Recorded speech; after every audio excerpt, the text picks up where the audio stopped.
merupakan para akademik ulama dari peristiwa Profesor Dr. Wan Hashim, Profesor Dr. Wan Hashim, mantan pengarah ATMA dan juga saya wajah ni dia yang saya kenal tu tak opingan nama Prolatif dan juga yang lain. Begitu juga dengan Dr. Dayana bersama dengan kita pada Tan Sri.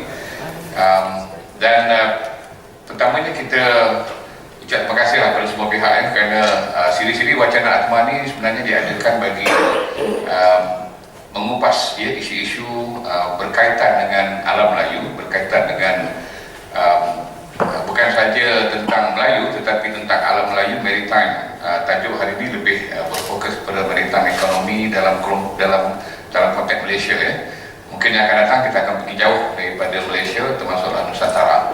Jadi siri-siri wacana ni sebenarnya telah bermula secara aktif semula pada bulan Mei yang lepas hinggalah hari ini, dan kita menjangkakan siri-siri wacana ni akan terus diadakan setiap 2 minggu. Setiap 2 minggu kita akan adakan mengumpat isu-isu bersabit dengan alam Melayu. Baik, jadi tajuk pada hari ini ialah berhubung dengan wacana ekonomi, kerana ATMA telah pun memasukkan satu bidang penyidikan di ATMA, iaitu tentang ekonomi dan pembangunan komuniti atau pembangunan masyarakat Melayu. Jadi kita mengharapkan akan ada pelajar-pelajar peringkat sarjana dan juga PhD yang akan mula membuat pendidikan dan mendaftar di ATMA tidak lama lagi. Jadi biar saya berikan sedikit latar belakang ahli panel yang ada di sini. Yang pertama Tan Sri Yang Bahagia Tan Sri Dr. Kamal Saleh, merupakan graduan daripada Monash, dan rupanya baru saya tahu di Monash ni ada beberapa orang di UKM juga, Profesor Wan Hashim, Profesor Samsul Amri, Profesor Rahman Bong, ini semua juga RMC Boys. Baik, Tan Sri merupakan pensyarah di Universiti Sains Malaysia sejak tahun 73 hingga 85 sebagai profesor dan juga dekan dan juga deputy VC Vice Chancellor Akademik di USM.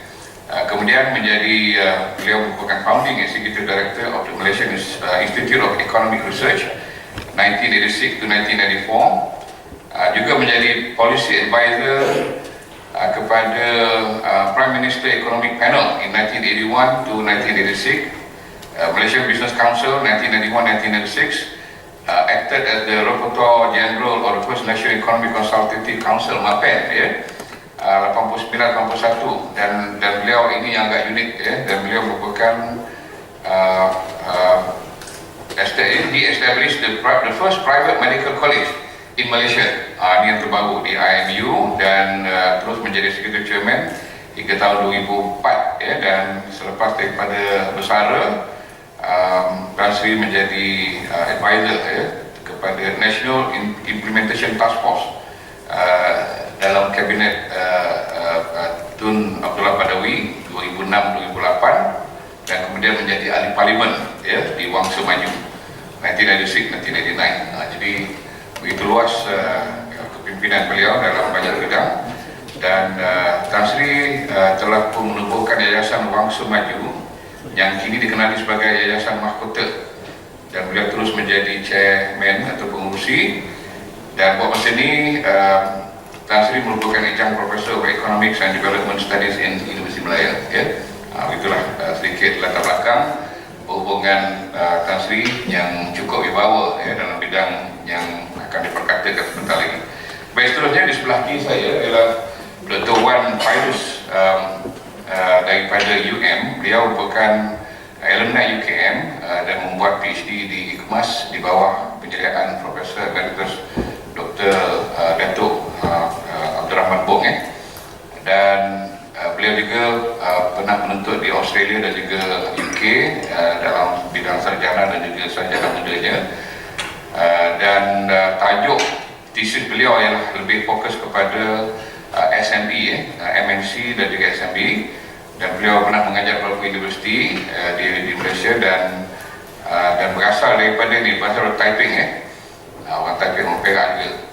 Dan seterusnya beliau terlibat dengan kerja pendidikan dalam tracking development iaitu pendidikan antarabangsa yang mana beliau memfokus kepada perbandingan antara Malaysia dan juga Kenya. Itu projek terkini beliau.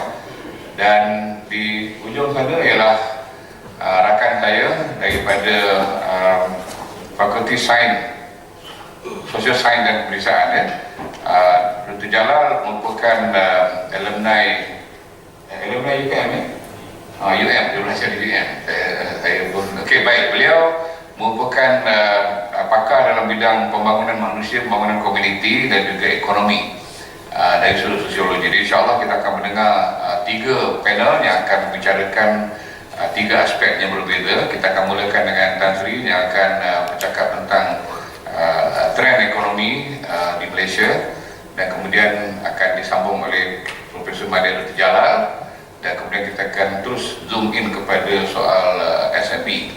Jadi bercakap tentang ekonomi ini, kita tak boleh lari daripada semua orang, kerana sama ada orang yang membawa, sama ada orang kampung, ya, ataupun pembawa teksi, ataupun ahli perniagaan maupun kakitan kerajaan, sampailah kepada tahap menteri. Soal ekonomi ini soal yang harian yang kita akan hadapi. Jadi insyaAllah kita akan dengar kupasan dari setiap ahli panel, dan mereka diberikan sekitar dalam 40 minit, ya, 30-40 minit untuk memberikan pandangan tentang soal-soal kejayaan, kelemahan, hala tuju yang mungkin selepas daripada lebih 40 tahun dasar ekonomi baru ni diperkenalkan, dan juga Economic Transformation Program yang diperkenalkan, termasuklah program-program RMK hingga ke-11, hingga ke-11, kita ingin mendengar tentang kejayaan-kejayaan dan juga mungkin kelemahan-kelemahan, dan bagaimana kita mengolah semula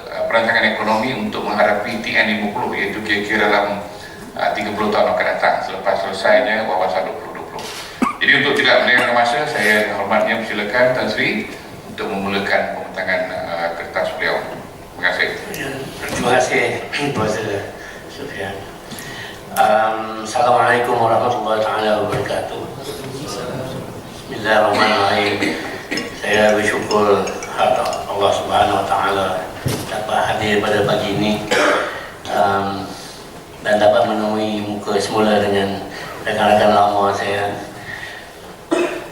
Datuk Profesor Firdaus Masuk.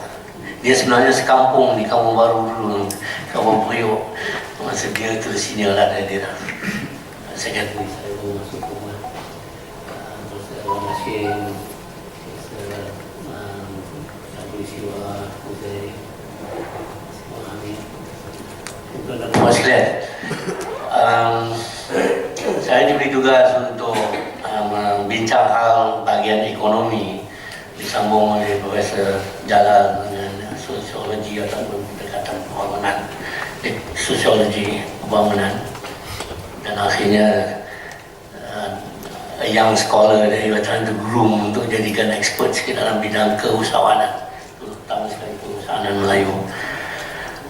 Jadi ada kaitannya dengan apa yang saya akan sebutkan, tetapi yang saya lebih fokus kepada ekonomi. Jadi pertama sekali saya ingin mengucapkan terima kasih kepada ATMA. Saya cukup sayang pada ATMA sebab pada mulanya ditubuhkan di bawah pimpinan Profesor Samsul atau Profesor Ulung, Profesor Samsul, junior di RMC, Warna Silingan, yang telah memberi pimpinan yang cukup baik untuk membangunkan ATMA sehingga ke tahap ini. Dan dengan diganti oleh Profesor Sufian, diharapkan dia mendapat satu nafas baru untuk mengorak ke tahap yang lebih tinggi. Saya memang tertarik dengan konsep ketamadunan Melayu dan dunia Melayu. Sebenarnya Yayasan Bangsa Maju itu saya selepas menjadi wakil rakyat, saya terubah jadikan Yayasan Dunia Melayu. Tapi Ali Rastam set up the Sekretariat Dunia Melayu dengan KPNA dan sebagainya. Maka saya tak mau berselisih, faham nanti apa maknanya dua badan ini. Saya tukar jadi Yayasan Bangsa Maju. Dianya masih lagi berminat untuk membiayai kajian-kajian dan sumbangan penyelidikan dalam bidang budaya Melayu dan ketamudanan Melayu. khususnya dari segi ekonomi Melayu. Jadi masa yang 40 minit saya diberikan ni, saya ingin mengimbas kembali kepada perkembangan pusingan dasar ekonomi untuk membangunkan ekonomi Melayu daripada dasar tahun 70-an ataupun sejak kemerdekaan, di mana tahap pencapaian kita dibanding kaum lain sangat ketinggalan dan menampakkan kemiskinan kalangan Bumiputera itu sebagai satu yang harus berlaku dalam konteks sebuah negara yang maju atau yang negara yang sudah bebas. Dan kita tahulah dalam sejarah dan mungkin akan dikupaskan oleh pihak Profesor Jalal dan juga Dr. Fairuz tentang sejarah kemunduran orang Melayu, kesan daripada dasar kolonialisme yang pecah dan membezakan antara kaum dan menjatuhkan apa yang merupakan pencapaian kita sebelum penjajahan 500 tahun sebelum ini, di mana tamadun dan ekonomi Melayu atas dasar ekonomi maritim sangat terkenal, dan Melaka memang pusat kepada perdagangan antara timur dan barat dan menjadi tumpuan perdagangan. Maknanya ekonomi Melayu memang hebat sebelum ini. Perkapalan Melayu, kita sebagai pembina, pembuat kapal-kapal Melayu terkenal di seluruh dunia. Malah dengan satu cerita, saya tak tahu detailnya, apabila Abu Kuki datang bawa dengan dia punya fleet itu, dia melihat Portugese warship itu lebih kecil daripada kapal-kapal Melayu. Dia rasa gerun dan dia melaporkan balik kepada Colonial Office di Goa masa itu, mengatakan bahawa cannot do anything to invade Malacca because they are too powerful, they got very big ships and so on.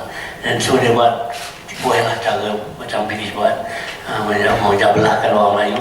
Sultan Melayu berbuat beranda, kalau kita lemah internally, then very easy people take over. Soalnya begini, dalam bentuk carta ini, saya telah menggabungkan perkembangan pusingan pembuatan dasar berkaitan bagaimana nak membangun semula ekonomi Melayu ini, ekonomi Bumiputera. Dan di bawah agenda ekonomi Bumiputera, selepas kemerdekaan, selepas Tuan Razak mengambil alih empuk pimpinan negara, dasar ekonomi baru diperkenalkan dalam tahun 70-an selepas sumbangan daripada golongan Harvard Advisory Group dan the National Unity Department di bawah NOC. Dia telah mengorakkan satu pendekatan baru di mana Yusuf Allen, yang memang kita harus sanjung akan sumbangannya kerana beliau sangat pioneer dalam konteks memperkenalkan kaedah pembangunan ekonomi yang sebelumnya berasaskan kepada laissez-faire system ataupun sistem pasaran bebas. Dan hasilan pembangunan adalah dari segi pertumbuhan yang dimaksimalkan supaya melalui efisiensi pasaran dan sebagainya, maka ada trickling down proses ke bahagian-bahagian lain yang tidak ditumpukan pembangunannya.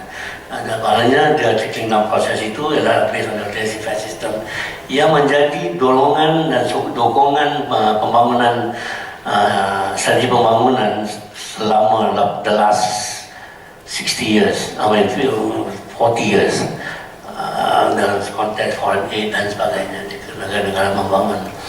Jadi dasar ekonomi baru satu pembaharuan dalam pendekatan World Bank dan World Bank especially, dan disitulah di mana Yusuf Allen yang menjadi sebahagian daripada kumpulan penasihat Harvard ke pentadbiran Tuan Razak memperkenalkan distribution with growth atau growth with redistribution. So the DEP ialah sebenarnya asas pertama dalam konteks mengubah daripada the trickling down process, laissez-faire system, market-based system, which in the 1990s came back under Reaganomics dan sebagainya. Dan Dr. Mahathir memperkenalkan privatization, economic liberalization selepas 15 tahun pelaksanaan DEP, mula kita menghadapi recession, maka itu perubahan kembali kepada the market system driven. But DEP memang berasaskan kepada peranan kerajaan ataupun pihak pemerintah, the state. Yang kumpulan 15 masa MAPEN kita ada perdebatan dalam MAPEN dulu, di mana kita nak ganti dasar ekonomi baru itu dengan dasar baru. Maknanya DEP bergantung kepada peranan kerajaan dalam membentuk semula ekonomi negara dan menyusun semula masyarakat dan membahaskan kemiskinan. Jadi itu suara pemilihan tak perlulah.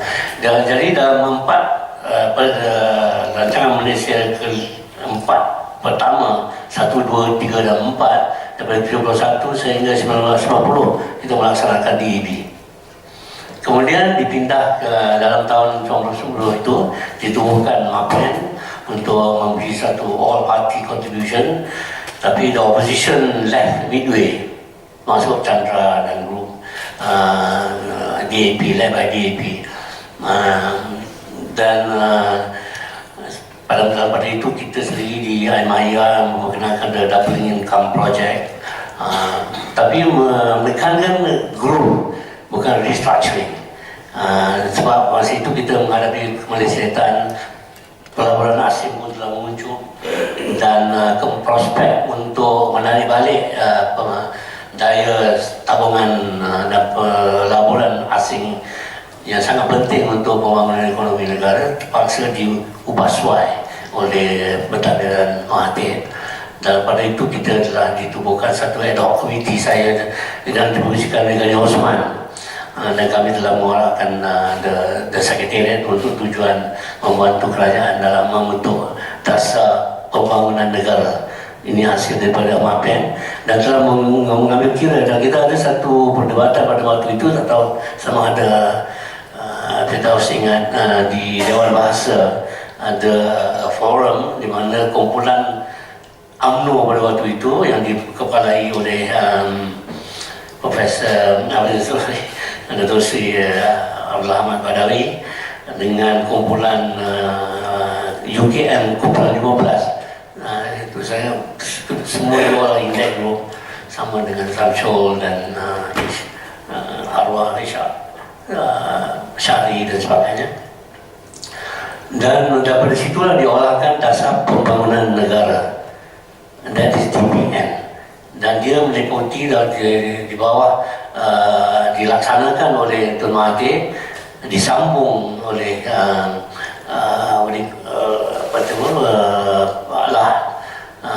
melalui RMK 5, 6 and 7 common antara Pak Lah dengan Dr. Mahathir, the transition, dan Pak Lah sendiri membentuk rancangan Malaysia ke-8 himself by his own, dan memperkenalkan dasar visi negara, DVN. So this is the pusingan mengatasi isu agenda Melayu ini. RMK 7 dan RMK 8, RMK 9 overlap dengan masa itu yang seperti saya tekankan pada DVN ini. Masa itu saya penasihat kepada EPU dan pada Pak ekonomi kita masa itu, oleh kerana dasar-dasar Mahathir dia boleh membesar, mementingkan pelaburan, economic liberalisation, economics, maka isu ketidakseimbangan mula kembali. Dan malah pada masa itu pada peringkat penggal kedua Datuk Pak Lah, agenda Melayu sudah macam busuk namanya. Beberapa kerajaan tak mahu menyebut agenda Melayu langsung. GLC semua kata soal social agenda bukan hak kita. Kita hanya make profit for the government, and so soal restructuring sudah mula dilupai dan kita dah lalai tentang. Jadi saya dalam drafting rancangan Malaysia ke-9 itu, kita telah dengan Jus Falen dipanggil balik untuk memberi nasihat. Kita olah semula the national mission dan menyelundup balik kena menyeludup. So pada itu orang masih lagi segan dan silu dengan agenda Melayu, ekonomi Melayu. Maka kita tarik balik, menyeluduhkan di bawah National Mission, di bawah 5 strategi itu, agenda Melayu, agenda ekonomi Melayu. Kemudian dilaksanakan sehingga rancangan ke-9, dan dalam proses midterm review rancangan Malaysia ke-9 itu untuk mengolah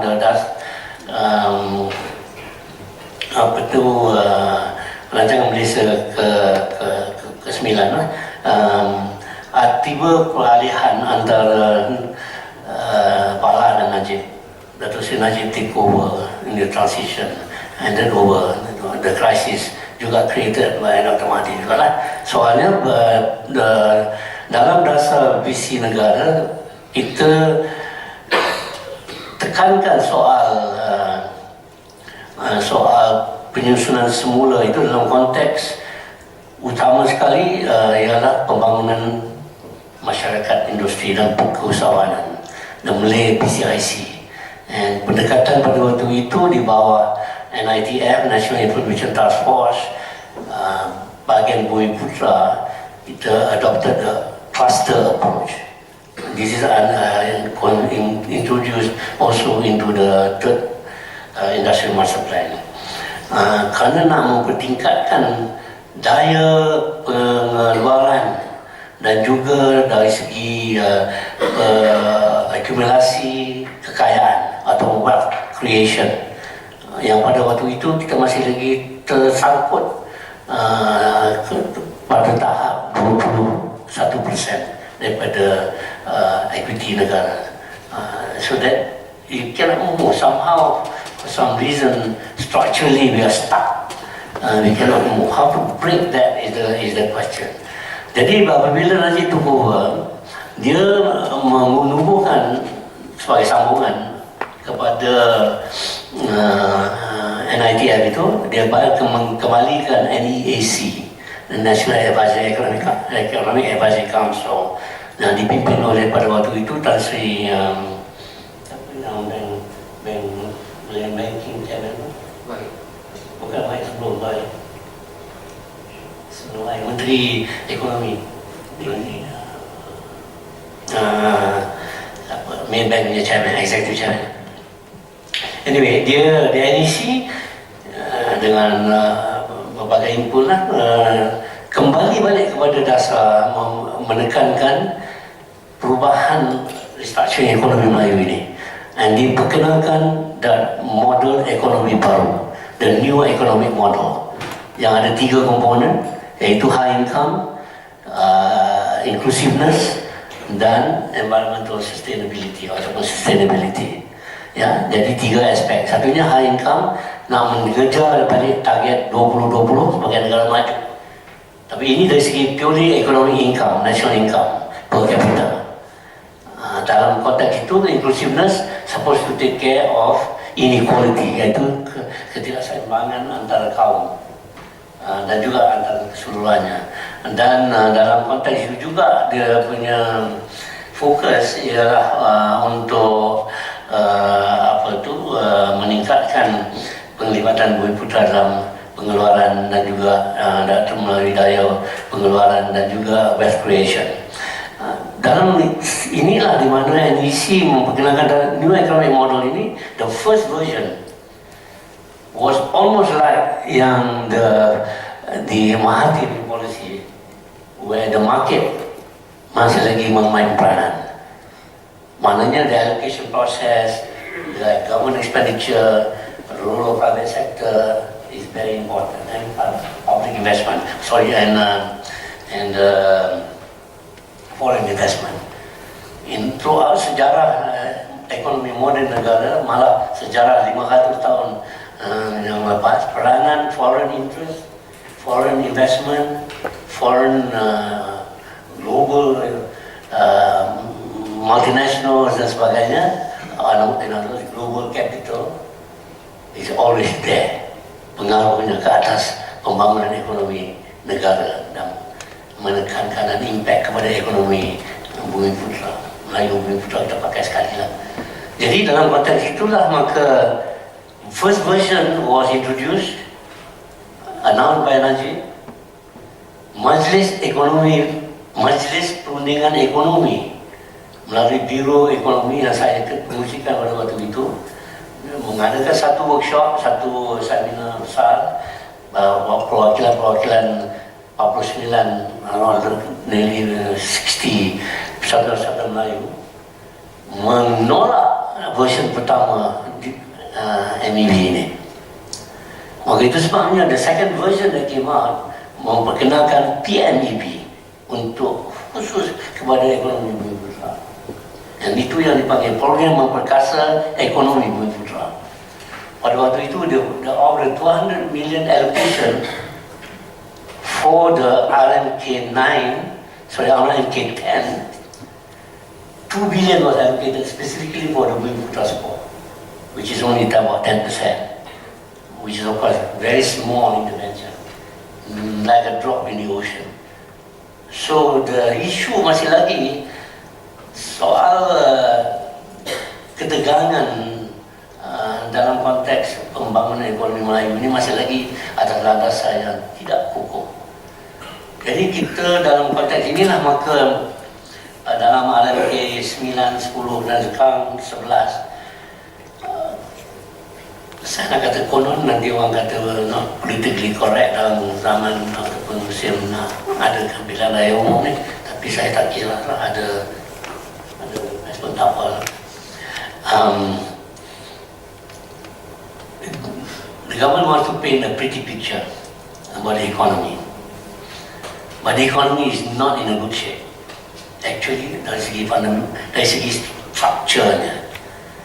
Dan dalam konteks itu, dan itulah yang belah kiri itu, order arrow, Najib memperkenalkan TN50, Transformasi Nasional 50. Dan by 2050, by 2020, they assume, dan memang dari segi satu dimensi, GNI per capita mungkin, kalau kita punya ringgit continue to strengthen, kita akan mencapai the target of a developed state, first lowest rung, to become a member of the developed nations from the economic, pendapatan ekonomi per capita saja, yang pemandu olahkan dan push, pemandu ganti NITF, and then untuk PMEB they set up teraju untuk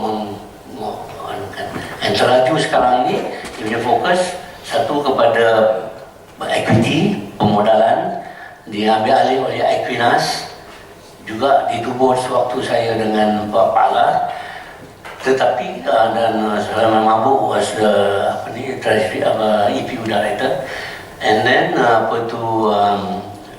kemudian dia fokusnya on kemahiran Bumiputera skills, Bumiputera skills, and human capital. So there's a two-pronged approach under the PMEB, but it's not sufficient dari segi pemodalan dan pembiayaannya, ya. Dan struktur program pun agak kucak-kacir. Dan sekarang ini itulah maka the government transformation program dan sebagainya ialah sebahagian daripada usaha untuk meningkatkan delivery system government dan juga efficiency dan of that delivery system of civil service, productivity dan sebagainya. Now they are working on a blueprint for national civil service transformation plan or whatever. So the TN50 pada waktu ini, dan ini yang terkini, ialah menumpu kepada, sebagai saya menyebutkannya sebagai bicara dengan Profesor Sufyan semalam, as a kind of a bottom-up approach. It is more an aspirational approach to see what do you want in 2050. What do you want in 2050? Modelnya, model TN50 ini sebagai model aspirasi nasional baru. So it's a new national aspiration model lah, boleh kita katakan. Tapi there's nothing concrete yet. There's a unit in EPU, but there's no concrete program. Masih lagi mengambil bahas pandangan-pandangan millennial group, the NGOs dan sebagainya. Yeah. Jadi ada political parties, and now there are two political parties, two coalitions going to face each other.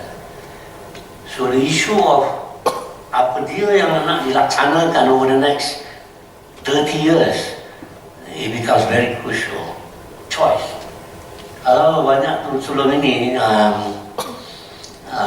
Martin Core dalam Crisis 85, Jomo, Navaratnam, Raymond Navaratnam tulis buku, semua ingat mungkin, that Malaysia at the crossroads.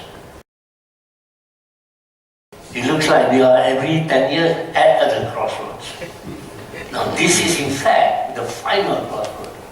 If we don't do anything structurally, dramatically, in a word, transform the economy, maka peluang orang Melayu untuk catch up, untuk bersama dengan achieve economic parity will be gone forever. Because the world has changed. The new Industry 4.0 will transform the entire system of production and distribution globally. There is dramatic changes to globalization. The economy antarabangsa will also adapt, and we may not be able to catch up. We may not be able to have the base, especially not just national base of competencies, capabilities, economic complexities, but lagi orang Melayu. Dalam konteks national economy telah ketinggalan. We have lost to China, we have lost to South Korea, to Taiwan, to Singapore, and to Brazil and the other countries. We have in fact stepped back. I'll give you some data afterwards. So to catch back requires a real transformation. Cannot be just by way of slogan. Even TN50 now at the moment is a slogan stage. There's no substance inside. Kebetulan pada 2 tahun yang lepas, masa saya ajar, saya diminta pimpin satu grup 19, now kita panggil kumpulan 19 daripada Universiti Melaya. We were asked by MIT and also Academic Science Malaysia to form. They have already anticipated, but they from a scientific point of view, not from the economic policy point of view. They commissioned us, a group of 4 groups, Universiti Melaya, ISIS, ASM itself, on the science policy and science and technology strategy, and then integrity unit for the governance and transparency or integrity strategy. ISIS looks at governance and politics. Universiti Melaya punya group, first MIR was asked to do the job, they failed, so they asked Universiti Melaya, and so that group came up, was focused on economy and finance. And the report came together. It was presented at a conference, tried to integrate all these 4. Yang 3 tu okay, but the science part masih lagi tergantung. Although the scientists came up with a science and technology strategy, including Industry 4.0, robotics, Internet of Things, Internet of Industrial Things, robotics, automation, AI, and all that were already incorporated. Fast trains or vacuum trains, all that, transport technology, new materials, nanotechnology, so was inside their scheme. And the economic side, we completed 19 chapters into which I will show the result part of it. Were recast in order, and then the political ISIS group integrated the system government, integrity also introduced, and we have got a very nice structure. But dari segi the science part and technology part and the economy, social and political part, they cannot integrate. So there is no final Malaysia Foresight 2050 report at the moment. ASM has not been able to deliver it. But to integrate this science side into the social science, social innovation, national innovation system is not a very easy thing. And this is actually, kalau somebody can come out, and Raja Rasya is one of the scholars, and the latest Professor Ulung, after Sabso is being appointed recently. whoever can do this integration, and he has got a model, will probably win the next Nobel Prize in economics. And in my recommendation letter to the Professor Ulung punya candidature, I said that if there was any Malaysian who was able to do it, it is because of this integration of science, national innovation system, and economic development and social change together into one system. And if he can produce a theory on this and he has done all the empirical work, and some of that come under I think Dr. Wan Pairo's work, from a sociological point of view, not from an economic point of view yet, then that will be a major contribution. Now, this is the real challenge for Malaysia.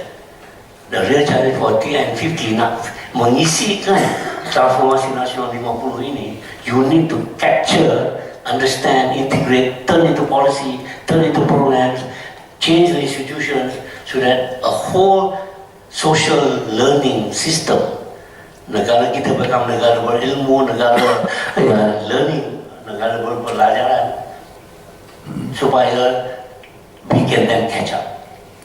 So our strategy, so in this case, model ekonomi baru is the MEB and TN50 is Transformasi Nasional 2050.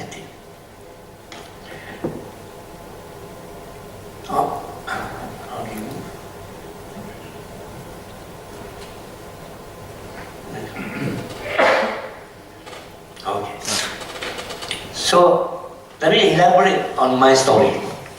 My narrative is to come up with this integration. And this involves, in various institutions that I'm involved, Yayasan Masa Maju, Yayasan Makota, masa saya di UM, and masa di NITF, dengan Pala semua. These ideas are now being put together into 10 diagrams. And it is a bit intensive from economics, but economics is very simple. It's just being very reasonable. If you can think rationally between supply and demand, prices impactnya, then you understand economics. Everything else is just technical and grammar and some vocabulary. That's all. As Professor Sujan said, economy is everybody's concern and everybody is an expert. So there's no difference. So I start with the global scenario, and this global scenario captures several of the research, including the next slide is our projection for the globe and Malaysia's transformation to 2050 in real economic terms and not just pure aspirational terms. Pertama, dari segi geopolitik negara, came from what we call a forecast, political risk forecast 2030. Geopolitik dunia menuju ke multipolarity. From the single superpower dominated by the US, dia ada dengan peningkatan China, we are becoming more multipolar. We did a study for the foreign affairs on how to tuju foreign policy for Malaysia sebagai a middle power beyond 2020. Our scenario building moves towards this multipolarity concept. Dan dengan peningkatan China sebagai yang mendadak dan mempunyai pengaruh melalui global dan sebagainya dalam keadaan negara kita. Eropah dijangka pecah tiga pihak didahului Brexit, dia apa Italsit, sumber future water 2030 dan kebangkitan regional powers. Regional powers can be a big country like Brazil, India, China. These are the emerging powers. Malaysia is classified among the 48 middle powers, but by having regional mini-lateral systems, dikatakan you create regional powers because of network power. So ASEAN is a strong case. Malaysia alone, even Indonesia can become a strong economic power, but it is not strong on its own. Tapi kalau dia combine dengan ASEAN, and we focus on ASEAN and AFTA dan sebagainya, the ASEAN community, maka we have what is called network power. And then in negotiations on trade and issue investment, issue IPR dan sebagainya, we speak as one voice. So that power of negotiation is very important on a global geopolitical economic system. emerging. So in this context, there are all kinds of new badan-badan kerjasama wilayah seperti BRICS. The BRICS is an organization of Brazil, Russia, India, China, South Africa. Now they added SAM, jadi BRICS SAM, sebab BRICS itu diperluaskan masuk Mexico, which is SAM. A is ASEAN. So BRICS plus ASEAN plus Mexico become BRICS SAM. And there are other multilateral groups like RCEP, or before this the TCPP, led by the US for the Asia Pacific Partnership of 12 Nations. Now because Trump pull up, it becomes TPP 11 minus 1. And then the Chinese cooperation is called RCEP. RCEP stands for Regional Comprehensive Economic Partnership. It is actually based on the ASEAN Plus concept. Maknanya China recognize ASEAN as a strong power, that they combine with that, plus of course tertinggal India lah, and Europe. So that's why I'm shifting, I've been asked to shift as adjunct professor from ekonomi pembangunan, kajian pembangunan kepada Asia Europe Institute oleh pihak universiti Nazir. Anyway, the idea is that groupings like MICTA stands for Mexico, India, Korea, Taiwan, Australia, something like that. Grouping here. There are many such groupings emerging. So the world is breaking up into multiples, not just one single superpower. Russia is also part of that, and Russia is working very closely. Now the impact not just on regional multilateral arrangements and interrelationship, pengantarabangsa yuan recently recognized by IMF, also and reintroducing it as a reserve currency, also now reduces the power of the dollar. And a lot of writing earlier talks about the next financial crisis is because of the crash of the US dollar in value. At the moment it's being diterabungkan kerana the Chinese are supporting the American national debt. If they call on that national debt, which is worth now nearly 17 trillion, as large as the production annually of the US economy as a whole, maka the whole US dollar will collapse. So IMF has now found a new arrangement to expand SDR. SDR is a basket of international currencies that there are special dollar rights. We have about 2.3 billion SDR. The total SDR issued is about just under 100 billion SDR. So the West, Americans especially, want to protect the US dollar, so they want to push the SDR. But China and BRICS and Russia, they already talk about trade to be settled by other currency than the US. And that's why now the whole financial architecture of the world is in a very unstable state. It's being propped up only by the accommodation between US and China. If there was any kind of dual conflict between them, especially in the South China Sea, then there will be some some shaking of the system. So they have to be very careful. We are in a very delicate situation. When this happens, the economic shock, the financial shock to the rest of the world, to Malaysia, Malaysia, is complete. There will be a period of recovery that is going to be very long to overcome. And our ringgit is still weak. But that is, in a sense, an advantage to us now. Tapi dari segi masa depannya, we must strengthen the US, the ringgit, nilai ringgit kita itu, in the context of SDR. Or whatever the new gold standard yang ada diperkenalkan dan sebagainya. And the new gold standard is an Islamic financial model. It's part of the Islamic financial model is the gold standard. Kita punya gold dinar that Mahathir tried to introduce but failed. because of a weighty problem. Never mind, I'll tell you about weighty problem later as an anecdote. So finally, there's the other impact yang penting sangat. That is the era of digital economy through the IO, Internet of Things, robotics, artificial intelligence, Internet of Industrial Things, where production systems, cyber production systems like the German and sebagainya are all changing in such a way that the old production system that we take advantage of in the global supply chain will no longer work in the future.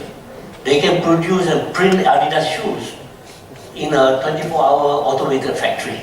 No human intervention.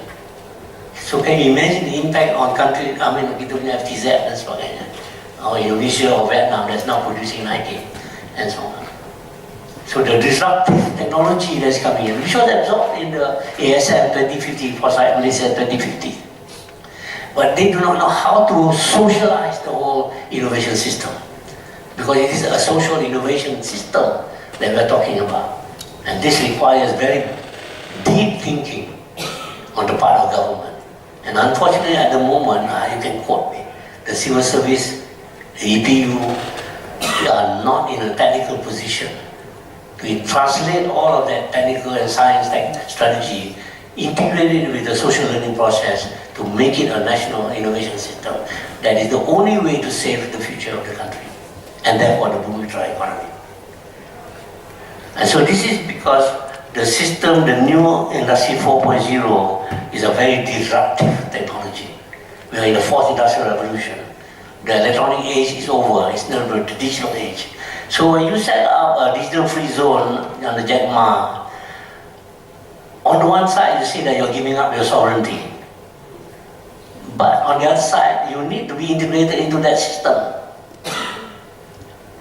So that's the real dilemma. These are real basic political choices. These are geostrategic choices, and they have implications for the next 30 years. And we are not falling behind. We are not catching up. So our strategy in this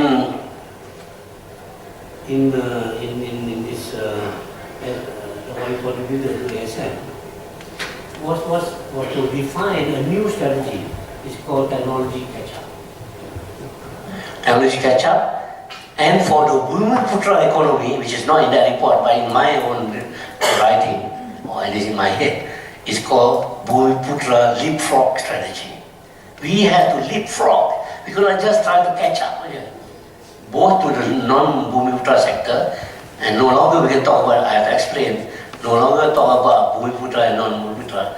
The future economic policy cannot be ethnic-based. Otherwise, we will still be stuck in this mode at the moment. It has to be non-racial. It has to be national economic strategy, a national transformation. And that means that our political system, our political thinking, and concept of our political participation has also to change. And this is why dulu kita got very excited about a two-party multiracial system, a two-party system, which we are now going to have. And I had the opportunity to promote, not to deny, not to be saddened about. This is to rejoice that there is an alternative to system before the people. So let me just give you some factual stylistic facts. Sejak ini peratus kemiskinan di kalangan Bumiputera jatuh daripada 50% roughly to 2% sekarang. By 2020 it should be zero. That's what the inter-ethnic, the poverty is supposed to be. Tetapi recently, even the EPU didn't realize that their 11th Malaysia Plan and their recent household survey showed that pendapatan median 40 bottom 40% masih rendah relatif kepada pendapatan negara kasar per capita. That means the state of the economy dan juga ekonomi Bumiputera masih lagi tidak seimbang. Dan dalam konteks itu, median income between 2014 and 2016, AGS atau household survey recently showed that the B40 medium income share has gone down.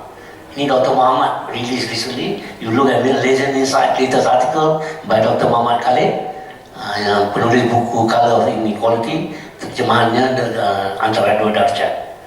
Very popular book, it's got very impactful. Dari segi, the first half is all about the history of the Dasar ekonomi baru, Dasar ekonomi Bumiputera. Ketiga, and kedua, the pencapaian masyarakat. Sorry, timing is very short, a bit off, a bit slow. Give me a bit more time. Pencapaian masyarakat usahawan Bumiputera masih lagi ketinggalan yang saya explain under RMK also. They are stuck at 22%, came down to 21%. During Parla 9th plan, 8th plan, 9th plan, we somehow cannot break through this barrier. This is a glass ceiling. Our aspiration is 30%. We cannot make it even after 40 years of the Dasar ekonomi baru in its various forms.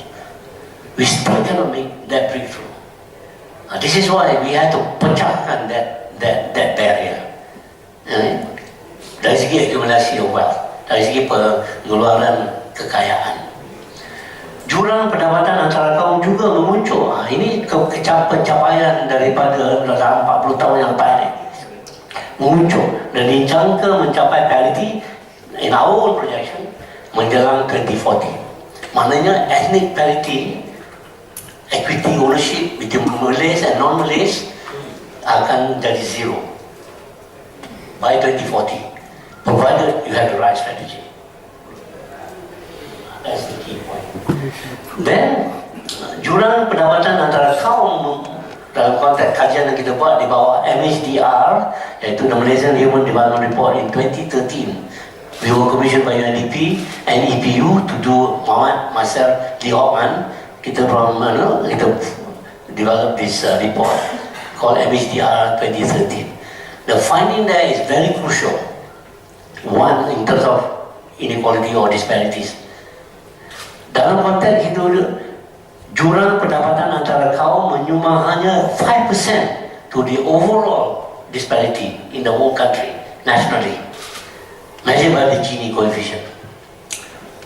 And manakala ketidakseimbangan dalam or intra-ethnic, that is within the community, contributes 95% to the overall disparity in household income. Which means that antara China, Melayu, India, perbezaannya tak ada lagi dah. It is all now national income inequality. We have become a class society between the rich and the poor. It's not poor Malay, poor Chinese. It's poor Malay, poor Chinese, poor Indian versus rich Malays, rich Chinese, rich Indians. It's no longer between rich Malays and rich Chinese. There is a Mahathir's policy. Gone. 100 millionaire strategy failed. Mahathir. Through GLCs, through privatization, all failed. All the folk heroes, hero Melayu, Bumiputera ekonomi ini, saudagar besar Tan Sri, Tajuddin Ramli, Wan Azmi lah, Alian Sa'ad, all gone. So it failed. Mahathir's strategy failed. You cannot solve the Malay economic issue by trying to just create millionaires. You have to really tackle the whole distribution, and not just in the IDM. Hanya B40, not good enough. I made the case that you must promote also the middle class. So the strategy is a middle class strategy. Focus on the middle class strategy. Focus on improving the income distribution, then you will solve the B40 problem. And that means, based on that, you will find the Gini coefficient in our projection will decline from the current 0.40, which we also have some doubt because the previous one was 0.42. For 20 years, it got stuck at 0.42. 1 is maximum inequality, 0 is perfect equality. And the average is somewhere around 5, but the developed country, equitable society is about 0.3, is the ratio, the Gini coefficient. We are stuck at 0.42 for the last 10 years. Of course, in other countries, the inequality grows, but kita stuck. Then suddenly, between 2014 and 2016, it was announced in Parliament that in the budget recently, the thing has dropped to 0.40. So within 2 years, what I couldn't do in 20 years, it dropped by 0.2 of the Gini coefficient. So if that's the case, and in that context, interaksi pun jatuh, menguncung. Kalau begitu, kita yang merasa sangkal ini, ataupun merasa macam tak puas hati, ataupun ragu dengan pendapatan ini, ataupun kedapatan ini, mengapa kerajaan BN tidak menghebohkan this achievement? Because within Najib's time, last 2 years, we were able to improve the economy, reduce the disparity among the ethnic races. Mengapa dia tak hebohkan langsung? Sebab isunya, saya rasa, dan Loho wrote an article on it to say that this may not be real. It's not realistic. Just as you're going to say now, the economy is strong, our irrigation is strengthening, the fundamentals are there, don't worry about things. But the cost of living bagi golongan makan B40, all the prices in your ubat-ubat have been half. Pensioners tak dapat lagi prescribed drugs. You got to pay for yourself now, to do free. It's affecting me now, but then mine are still going to use generics. So the point is that the reality is, well, we must suspend our belief. But we must be very truthful to ourselves. And as academics, we cannot, even Gamyu, Mama now cannot speak in TV3 anymore. But he was too direct, telling the story, calling a spade. So dia kena gam. But he's an internet hero, because there's a lot of following there. And you follow him.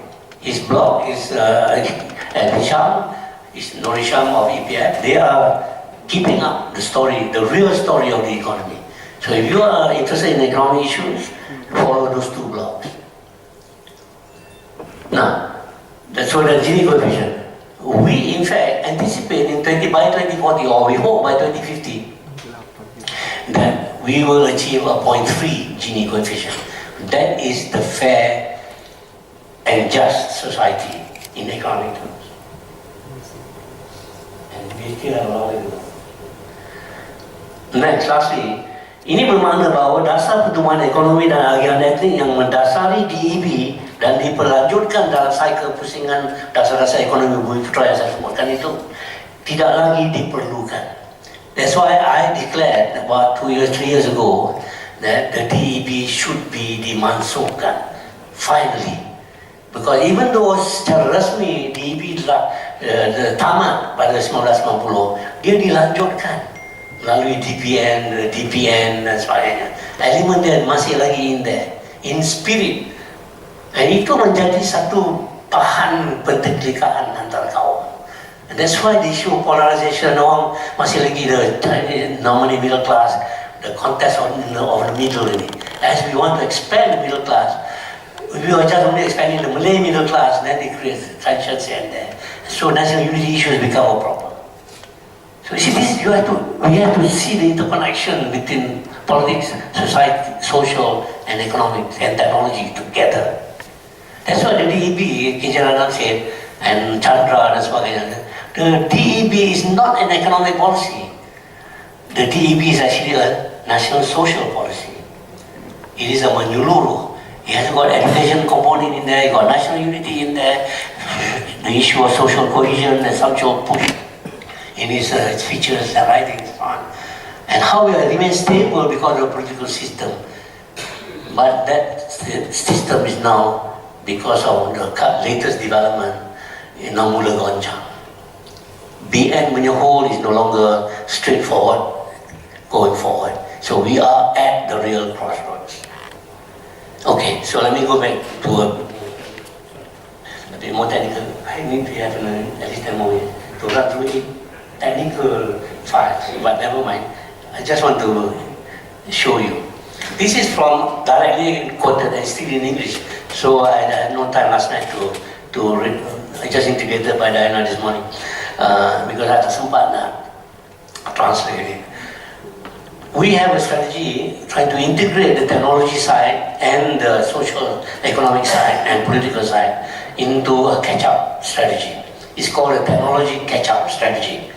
The projection is based on the production system of Japan for targeting for 2050, Malaysia 2050 is kita sudah negara maju, but we're not yet to get there in terms of development from the environmental sustainability, from distribution policy, from economic growth and income and so on.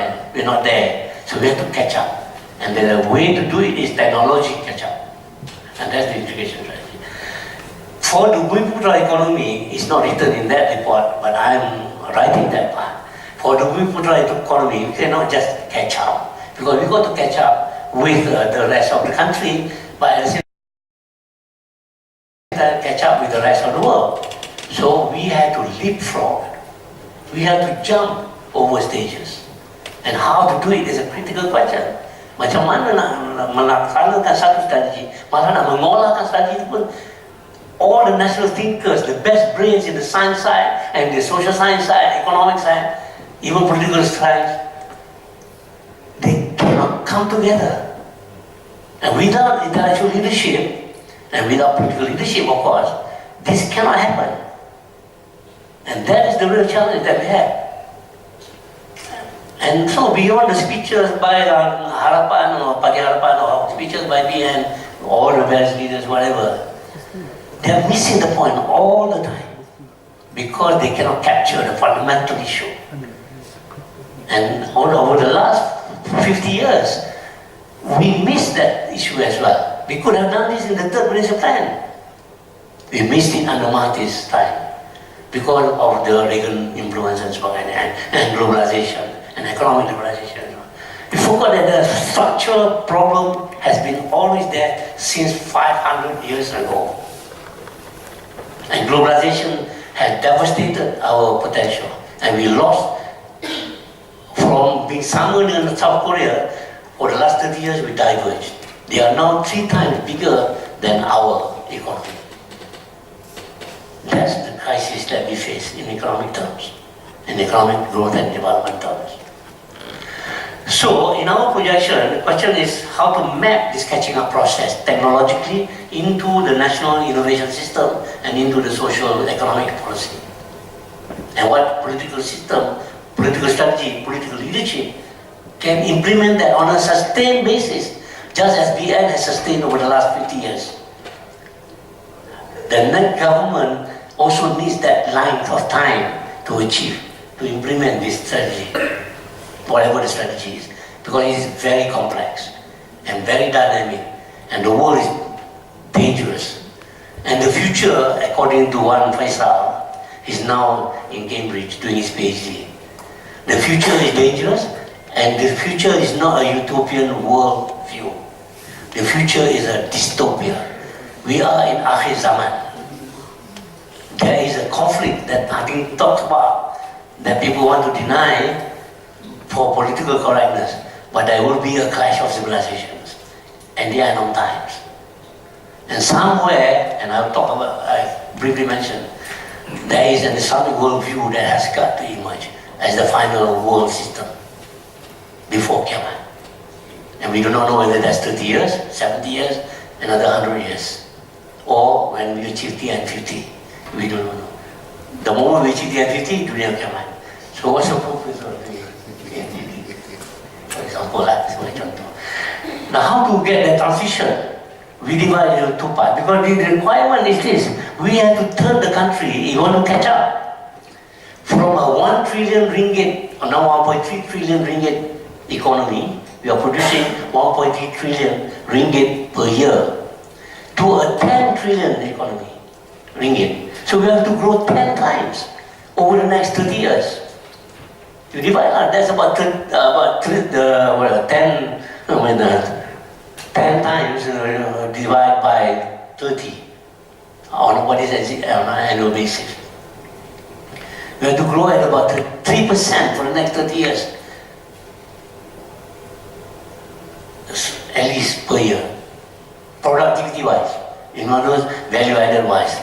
And how to continue to minimize. When you catch up, you must minimize. So you must grow faster than others. So that's the real big issue, challenge. And the question is financing. Yang bawah sekali itu. So I just summarize. How to raise the money in order to turn a 1 trillion economy into a 10 trillion economy will require an investment of at least 7/4 times that figure. Another, the so-called ICO, incremental capital output ratio. You times your target, your available resources by 7 and divide by 4. That's the amount of investment you need. To achieve 2020 developed status, we had to invest about 2.3 trillion US dollars. And we created 5 million jobs. 40% of that has gone to the non-registered labor. 40% gone to foreign labor. The value that was created from that investment over the last 3-4 plans. If they were not there, of course our labor will be, the wages will go higher. Because productivity has to be maintained. Productivity in agriculture has been declining. Value added in the manufacturing sector also has been declining. We should be reversing it. And this is not yet captured in the 4th Industrial Master Plan. I don't know whether they are doing it or not. And this is a crisis. But a crisis that's hidden because the politicians don't want to talk about it.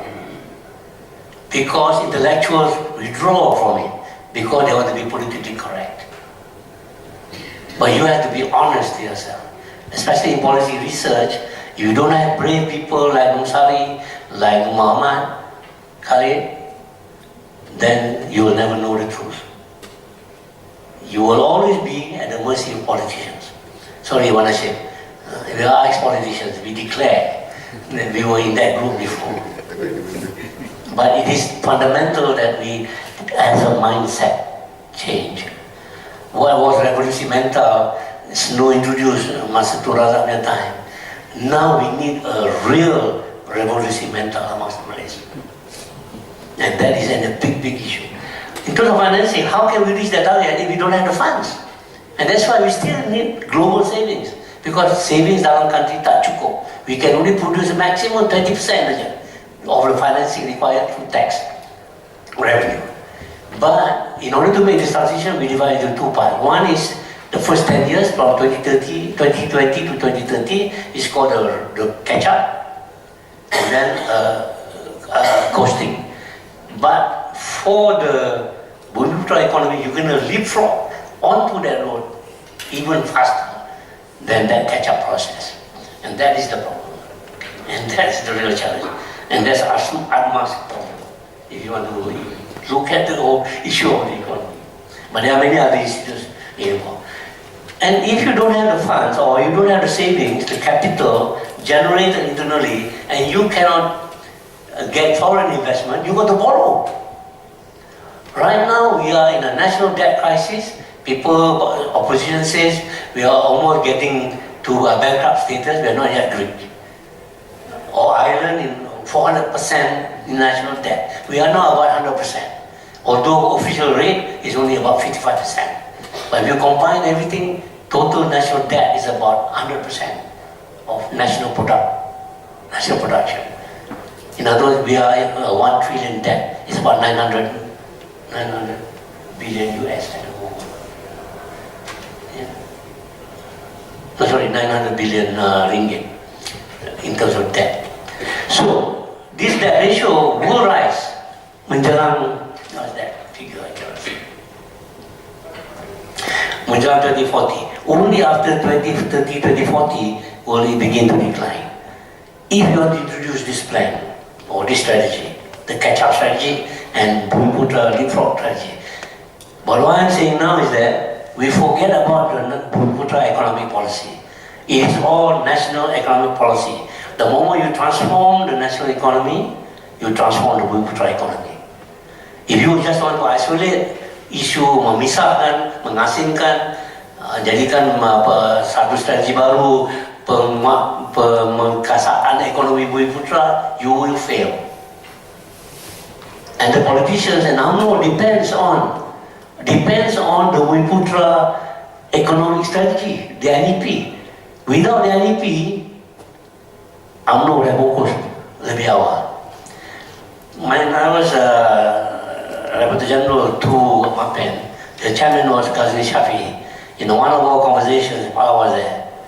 The moment we succeed in improving the Malay middle class through education, tertiary, and skills and professionals, which we are now in the process, the moment we succeed in the DEP, UMNO will collapse. UMNO is no longer relevant. This is why they have to find a new ideology. And when they say that we protect, kita membela nasib bangsa Melayu. We had corruption, kleptocracy, ketidakseimbangan, B40 problem, kemiskinan di Sabah Sarawak. It's still there. Where is that pembelaan? In 50 years, we should have been like South Korea. But we are not there. Jadi itu yang the crisis, that is the circle, what was it, final good term, this crisis tersembunyi ini, yang crisis orang tak mau cakap, macam you nampak hantu tapi you tak mau cakap ada hantu, kind of thing. So that's the state of the Malay mind at the moment, I think, politically, economically, socially. So there has to be a real mental revolution. And one of the things that Mahathir apologized officially in the General Assembly, no, I have failed in changing the attitude of the Malays. Do you agree? I agree. He failed. I was part of it, but we failed. And we failed because of politics. Because commitment itu is not there, it's not real. Kita macam orang Melayu selalu suka paper over thing, cari jalan senang, present a nice picture. Kita tak mau cakap pasal buruk, kita tak mau mengaibkan orang. Walaupun Anwar kena diaibkan sebagai un-Malay, un-Islamic, but it happened. Melayu ni kucakkan sila. Kita ni mindset ni is something that I don't know, the colonial manipulation of our mind probably has been very effective. It made us non-thinking, non-critical about the whole state of our own society. Zabba is correct. Sorry, I'm really running out of time. Let me go to the next one. Just one more slide, just to show. This is the projection. The most important is the bottom part. I mean the middle and the bottom part. The growth potential is there. If we take advantage of the global system, if we take advantage of Industry 4.0, if in this case we make the conversion, technologically innovate the whole society, integrate science and technology, Industry 4.0 into the national economic policy, fully, not just as a side, an appendix, a sub-strategy, an integrated strategy. And that's very difficult. Over the last 40 years, Siri, MIMOS, the universities, the all R&D, MOSP, all the research and development funds have been spent. We have produced a lot of findings. We have got a lot of patents. But our patent is only about 10% of what Korea, Taiwan, India, China now, and of course the US. 10%. And we spend only 1% of GDP on research and development. Jeffrey Sachs, who always talk about sustainability and so on, was asked dalam breakfast dengan Pala during that time in the Pala punya rumah. And I was there. Pala tanya, what can we do about science and technology? He says, you increase the science and technology budget 4 times. Should become, instead of 1% of GDP, should be 4% of GDP. And we're nowhere in there. We have always been mendata around 0.05%. Accumulation baru jadi 1%. So therefore we are not there to catch up. So for this new strategy, TN50, whatever you want to call it, you have to spend more money on the scientific enterprise and innovation, technological innovation, and catch up. And down there at the bottom, that is a substitution between labor and capital. Technology must replace labor. Therefore, the foreign workers must go. We must reduce them. So that the yang duduk, yang warga, Melayu, bukan Melayu, whatever, melalui pengembangan kemahiran dan pendidikan dan sains dan teknologi innovation in the workforce will raise productivity, will raise wages, and we approach what is called in economic strategy, one people are working on, the high wage economy. And through the high wage economy, we expand the middle class. It doesn't have to be the Malay middle class. It doesn't have to be the Chinese middle class. It is the whole middle class. You expand the whole middle class, you solve the economic problem of the Malays. Don't talk anymore about, at least in economic terms. In political terms, you may want to exploit the isu perkawanan dan ethnic. But there's a cost. That cost is economic cost of non-transformation. You're going to be stuck as we are stuck for the last 50 years. Because we talk about Melayu. And that creates. So it's a miracle, as Samsul says, that we have not gone beyond May 13, worse than it should be. Because of the social cohesion that we are able to produce. But that is breaking down. The political future is dangerous, unstable, uncertain.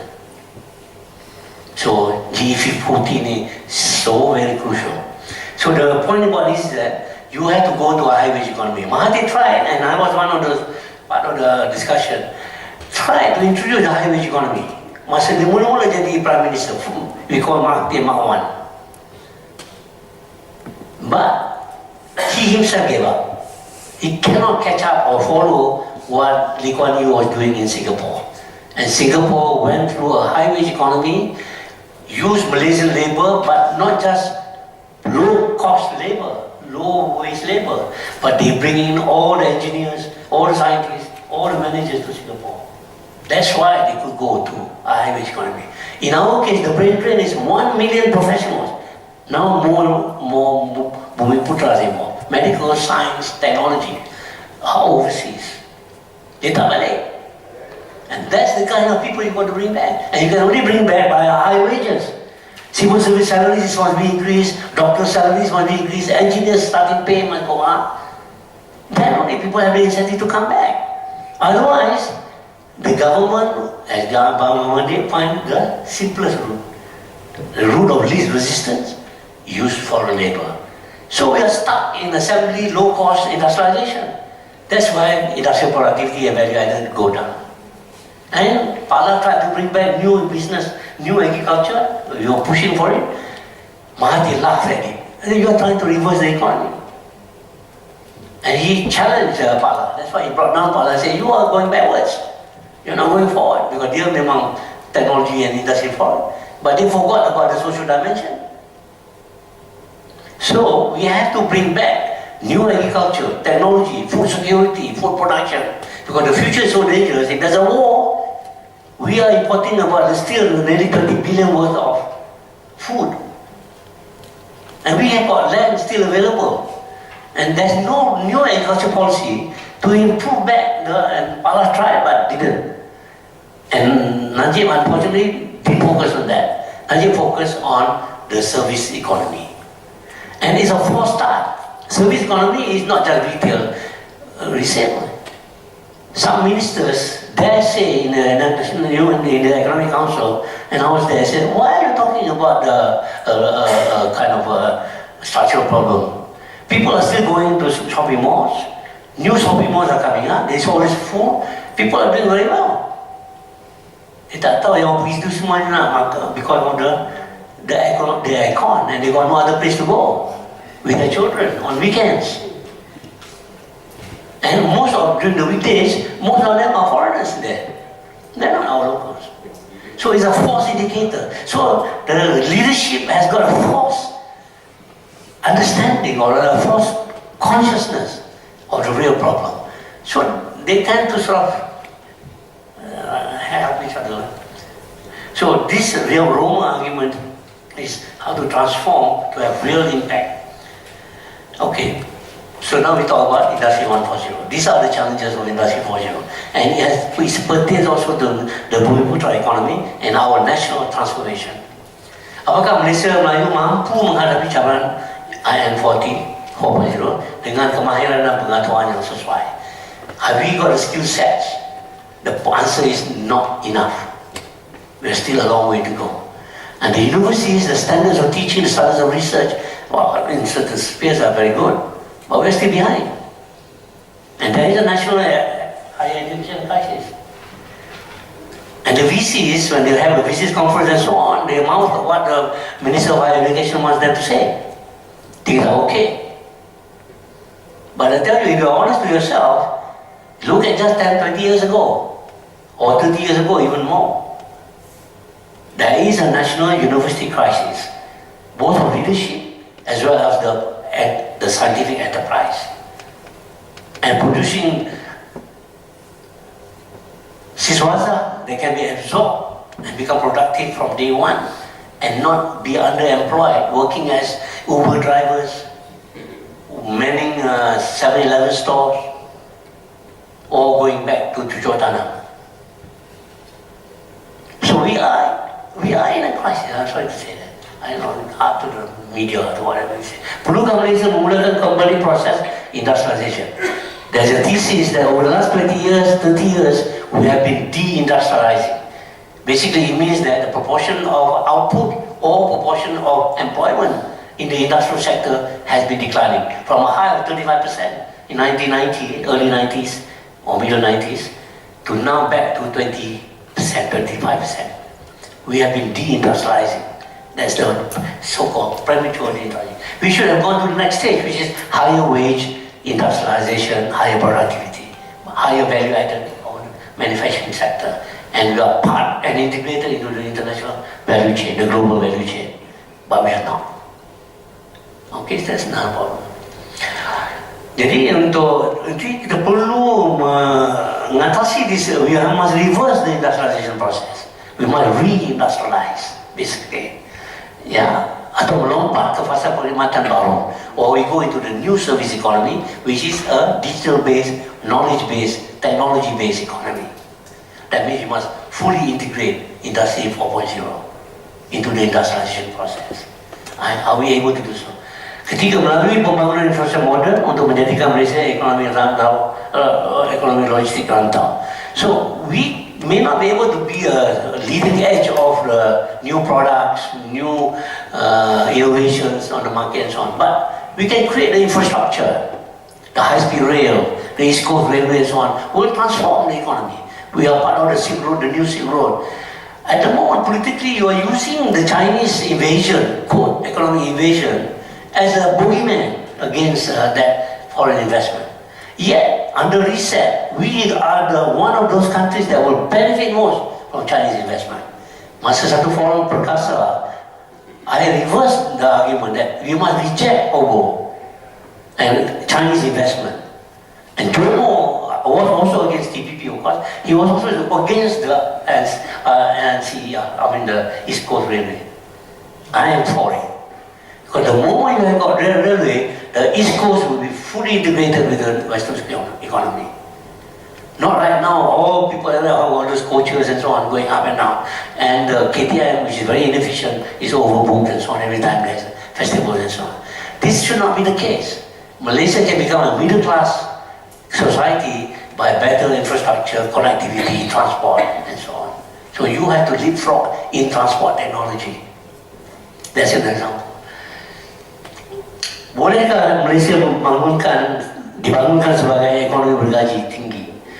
Bolehkah Malaysia mencapai keadaan sosial sampai ke Gini 0.3? So income distribution, the middle class strategy is all very crucial. And don't don't be set aside or don't be distracted by a new Malay middle class strategy. There's no such need. So long as you can close the gap between the rich and the poor, where this Malay normally semua tak kisah. So long as you expand the middle class, you will improve the income distribution globally, nationally. Apakah peranan pertanian dan keselamatan makanan menjelang TFP? Masyarakat mula berumur, the aging process will begin from 2040. We will become an aging society. The number will go from current 50% to 20%, 20% very fast after that. That means that the dependency ratio will increase. And that means more public spending on pensions, social security system become very crucial. Is public policy thinkers looking at this or not? EPF dan sebagainya. Zakat is talking about collection. EPF also talks about collection. How do you spend the money? In terms of social safety net, okay, they have a research institute now anyway. Dan finally, matlamat Perdana Negara ialah membesarkan kelas menengah. We must expand the middle class. So ATMA must focus on. Rahman Nembung was one of the experts from a sociological point of view on the middle class. And before that was, siapa tu dia? Nordin Select. Siapa? Yang Negeri Sembilan. Nordin Select. Nordin Select was the first, and he focused on the middle class, was at that time largely civil servants. So one of the radical strategies under consideration by Pakatan Harapan, I just want to relate to you, because they have been asking around. We must increase immediately when they become the new government, if they do, they will increase civil service pay by 20%. And that will work out to about 200, doubling the current budget, expenditure budget, federal expenditure budget. And reduce the tax rate from current 25% to 15%. So when you get finance, you tax the rich. Retain maybe GST because that's very fair, everybody got involved, but as everybody rises, they contribute. So the tax availability will improve, but it's not enough. So that's why you need foreign savings, you need foreign investment. You have still to borrow up to 2040. So that is, so this is something that you can pick up. Okay, let me just quickly move now. We 10 years ago produced under Yayasan Wasa Maju, for the MHDR, this new thinking, paradigm economy baru. We wanted to use this to influence Pala, to introduce the idea of replacing DEB completely with a, not, model economy baru, but a paradigm economy baru. And the focus is because development thinkers, economists have introduced the notion that the key intervention and key statistics is not at the national level. It's not GDP per capita, GNI per capita, whatever. It's not income distribution. But more importantly, it is to do with intervening at the household level. And we have household statistics, but we never made use of that household statistics until this project, as well after that KRI introduced the State of the Household Economy report, first time, and they're coming out with the second time. That is that data. TOS was surprised that they have that data, but they are not. They're so kedekut dengan sharing development data. Now, World Bank kata open data strategy, because you must share, so academics can come up. For a long time, academics have been dispersed because they cannot access official statistics in terms of detail. Whereas foreign scholars, Harvard consultants and so on, they get all the data they want from the 1970s until now. But we were lucky under MHDR. And so we created this new system that the modal hayat, that means the life purchasing power, that means the personal net wealth or net income to sustain a household can be broken up into 4 parts. Wealth effect, then disposable income, that means after tax, then they leverage, they pinjam, ataupun dia dapat subsidi, scholarship ke, grant ke, yang subsidi minyak dan sebagainya, semua all go into that. But we have to break it down, because only if kita break it down, baru kita be able to see the point of intervention. When we talk about wealth effect, the issue is asset ownership. ketidakseimbangan aset dari segi pemilikan rumah, dari segi kemahiran, dari segi enterprise, dari segi tanah dan sebagainya, dari segi bangunan commercial, shop houses, whatever is the asset, physical asset, land, agricultural land, is and also profits, dividend dan sebagainya, which come from investments in finance and sebagainya, is more unequal than income distribution. More unequal. That means to effect total income, the redistribution or equity, you must also tackle assets. But housing become more unaffordable. New graduates tak boleh dapat beli rumah dengan sebenarnya. Nilai rumah dulu kita boleh beli 30,000, kita punya parents sudah boleh buy a big bungalow. Now at least must be 3 billion. So that's the kind of affordability problem based on wealth effect. I mean kesan kekayaan atau kesan harta melalui the flow of income from dividend, profit, whatever. So that means that you have to have enterprise. You have to create wealth, and from that stock of wealth, you derive income. This is in traditional economic terms, dipanggil passive income. Whereas disposable income is what you earn through wages, salaries, bonuses, dan gaji sebagainya. And that is 87% of average household income di Malaysia, ada beza sikit aja antara kaum, is from wages. Arwah Ismail Saleh has been talking about this for the last 40 years before he passed away. That you have to stress employment, wages, discrimination amongst women and men, discrimination in the labor market, all of that. So you're a labor economist, you know the structural distortions inside that. Leverage is that. Now the whole modal hayat ataupun keupayaan membeli kalangan rumah isi rumah, Melayu ke bukan Melayu, terutama sekali di 40, bergantung kepada pinjaman. And the household debt is now 80% of national debt. 80% of national GDP in GDP terms. 80%. If you add government debt, private debt, which includes household debt, that ratio should not be more than 5 times national revenue. We have reached that point 2 years ago. 2 budgets ago, we are already at that tipping point. That the total net liability of the whole country versus the net revenue of the government is 5 times government revenue has been tipped over. That's a crisis point. That's the beginning of the cycle. That's the beginning towards, in the extreme, bankruptcy. But we are still very senang hati, melenggang, ucapan pun kata tak apalah, semuanya okay.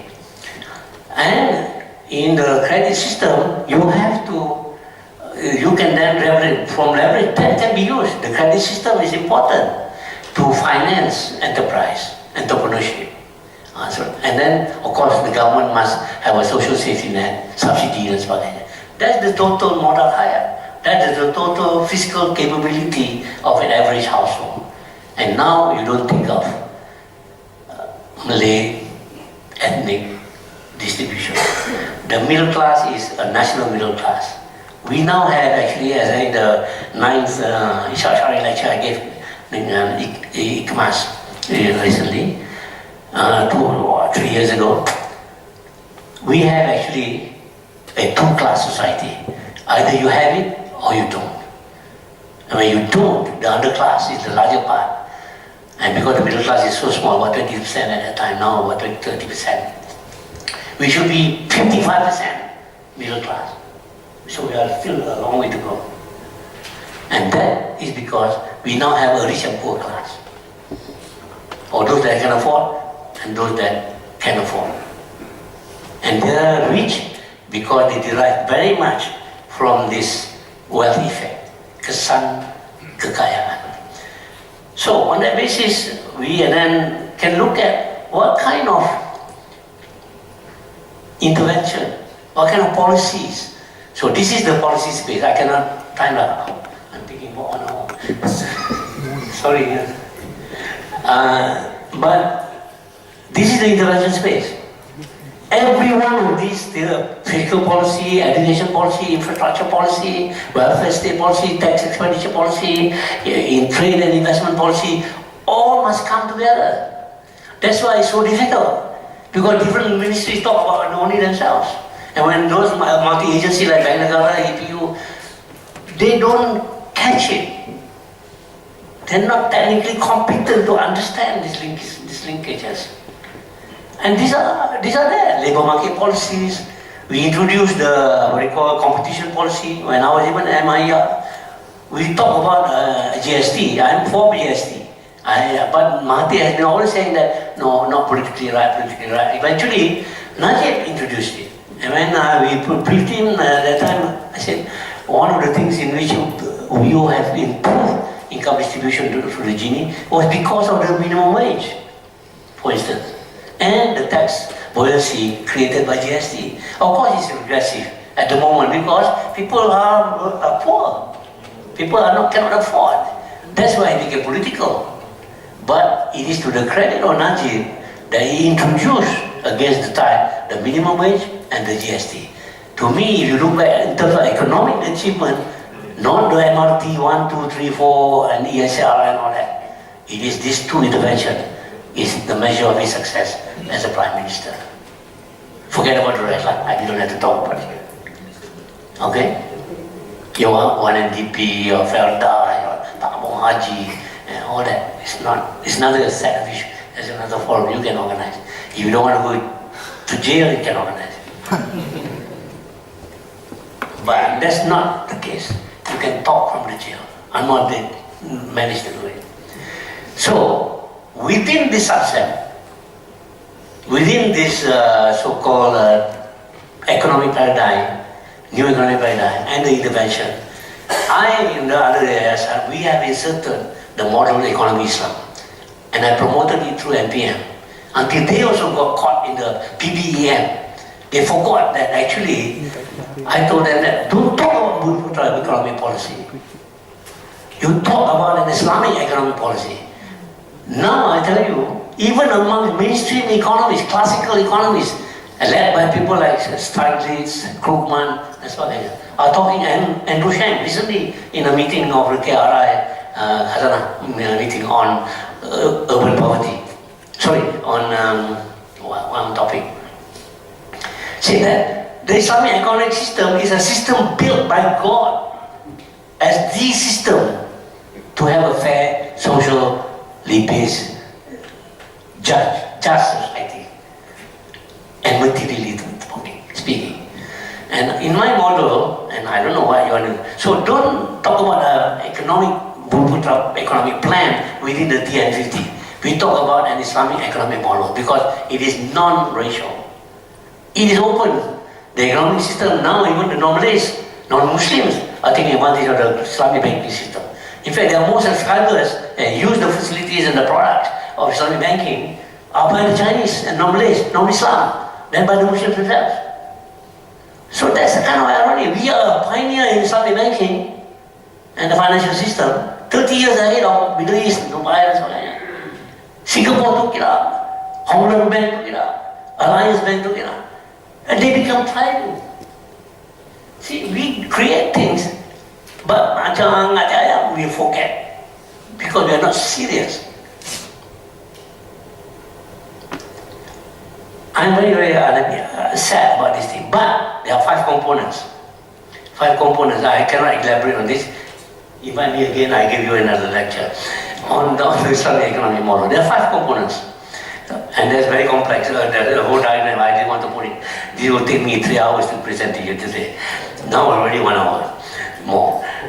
One is that you got to talk about a new economics, which we call Tawhidic economics, and the belief of God. You know, let me just contrast very easily on Tawhidic economics. In normal conventional economics, there's a phrase that every textbook has. Human beings have unlimited wants, limited resources. Islamic economics or Tawhidic economics, believing God and everything owned by God, that rezeki is plentiful. Kita punya ni yang yang menjadi masalah. God can provide everyone. But because of the system, politics, economic and sharing, we are not sharing enough. So we talk about supply and demand, yes. But God prohibited riba. Why He prohibited riba? He will allow trading, but prohibited riba. Because riba comes from wealth ownership. The capitalist system is based on riba. Your ringgit that you use now is riba, because it's not backed by real assets. Unless we got real currencies, or gold or other assets backing it. That's why the Islamic financial system is based on the gold standard system, the gold dinar. But Mahathir failed, I wanted to tell you, because he says that, when somebody said, sir, if you are going to introduce the gold dinar, I want the monopoly license to have to produce, manufacture and sell monopoly wheelbarrows. Because every time you want to buy bread or kilo of rice, you got to bring so many gold coins. Because you get pecah very easily. So now you have to think of a gold dinar system, which is what I propose here. A gold dinar system, which is the core of the Islamic economic model. A gold-based economic dinar system using the internet, using e-gold and so on. But there is a question mark. The Sharia compliant people say that you must have physical gold to transact. So how do you go from physical gold to a card, or plastic card, which says that you have 1 kilogram of gold in your account? The scholars have not been able to overcome this, and I'm stuck at that point. But I'm getting some experts on this to say whether this is compliant, at least, if not based on the Sharia.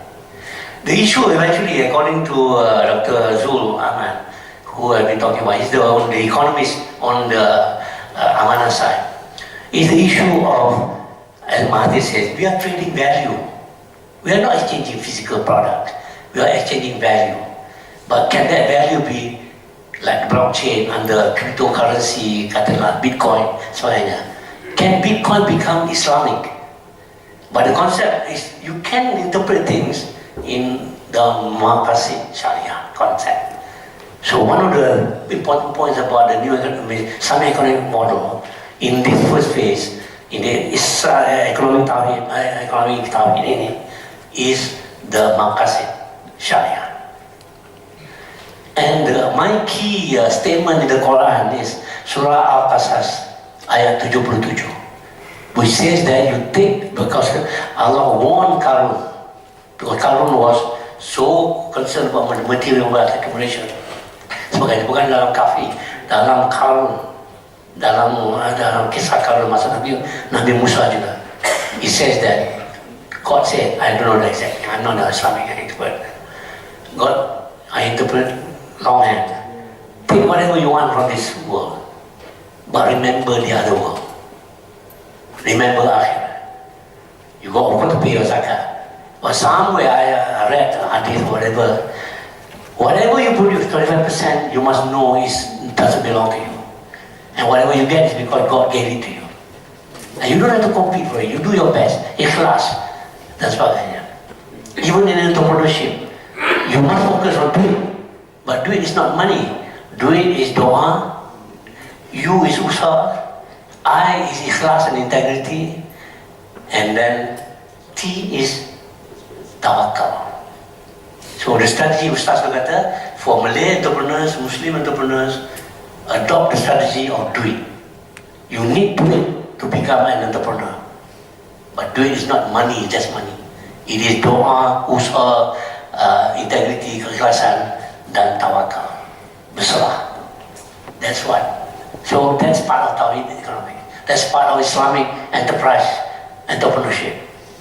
And Qasas is, the Islamic worldview is actually not a one worldview. That the capitalist system or the socialist system. It is a totally different view. The Islamic worldview is a two worldview. Dari dunia sekarang dan dunia akhirat. Dan akhirat. Dunia dan akhirat. Usahawan, kita sebagai parents, by scholars, whatever, we always have to consider a two worldview. In economic terms, this must be the way we go forward. Then we introduced an economic system, as I explained later, that included also the gift economy. That means the istimaat sector, the third sector, or apa Adiputera kata in UTM under Kasas there, Kasis bawah Syed Najib Alatas. They introduced the gift economy. The advantage of the gift economy to share. The Islamic system is a sharing system. The banking system is also a profit sharing and cost sharing system. And that is what Trugusman called the sharing economy. So that idea, if not the values and not the principle, is absorbed into even conventional development economics now. The new development economics talks about the sharing and learning society. And then there is, of course, the kewasawanan, which Anu will talk about, and system credit Islam. Sistem kewasawanan perusahaan include corporate wakaf that was introduced by dalam what do you call Allahyarham Yasin. He introduced the so-called jihad economy. That is part of this kewasawanan Islam. And then system credit Islam, and then kewajiban Islam. You need past introduced, but that's not enough. The social security, Islamic social security system. Okay, and on this score, I'm going to want to end. Lastly, this is elaborated in various forms, but I don't have time. This is how we integrate modern economy Islam ke dalam the new economic paradigm. You follow the arrows, the black broad arrows. That's how we integrate. That's how we don't have to talk about the Malay Bumiputera economic agenda. We just implement the Islamic economic system or model in this case, and we will leapfrog to catch up with the rest of the country and achieve TN50 if that is the national aspiration adopted by the government or the society. And that includes the Islamic welfare system, the Islamic economic and financial system. The credit system should be black. The credit system should be black. And then through that, the enterprise to create wealth. Right? And wealth includes not just physical, financial, but also non-tangible like education and skills, PhDs dan sebagainya. So, with that, we come back to this. I introduced that circle tadi itu, putaran tu, dari DEB ke TN50, we introduced the modern economy Islam as part of the next 10 years to 2030. That's catch up and leapfrog for us. And then this is after a terminology used by Allahyarham Ismail Saleh during the NITF Pala days. He was also an advisor on human capital. It's called Dasar lonjakan ekonomi. It's a national or grand leap policy. He's talking about Russia, he's talking about China, great leap forward. Great leap forward, sorry. So that is DLA. To me, I would introduce that term in honor of Ismail Saleh's contribution to the development thinking in the country. So thank you very much. Assalamualaikum warahmatullahi wabarakatuh. Assalamualaikum warahmatullahi wabarakatuh. Satu kupasan panjang lebar amat menarik. Saya kira saya adalah generasi yang duduk di dalam DEB, bukan yang duduk di atas DEB. Ya. Orang-orang seperti Tan Sri dan beberapa orang yang dah beli ini merupakan orang-orang yang melihat DEB dan juga DPN dan lain-lain daripada helikopter, ya, dan melihat perancangan, ya, hinggalah kepada waktu ini. Jadi saya boleh jadi Dr. Wan dan Dr. Jalal merupakan orang yang duduk di dalam pelaksanaan itu sendiri, dan kita sekarang ini adalah merupakan output ataupun outcome daripada dasar-dasar yang telah pun dijalankan. Dan agak menarik, daripada mula kita diberikan gambaran bola-bola ataupun bulatan-bulatan itu ada kekosongan lompang, dan akhirnya kita melihat apa yang dikemukakan oleh Tan Sri tadi, lompang-lompang yang perlu dipenuhi untuk menjawab persoalan aspirasi nasional tentang TN50. Ya, kerana kita tahu TN50 ini adalah pencernaan daripada kita, perancangan daripada kita. Jadi input hari ini mungkin kita boleh panjangkan kepada pihak atas, khususnya dalam pendidikan kita.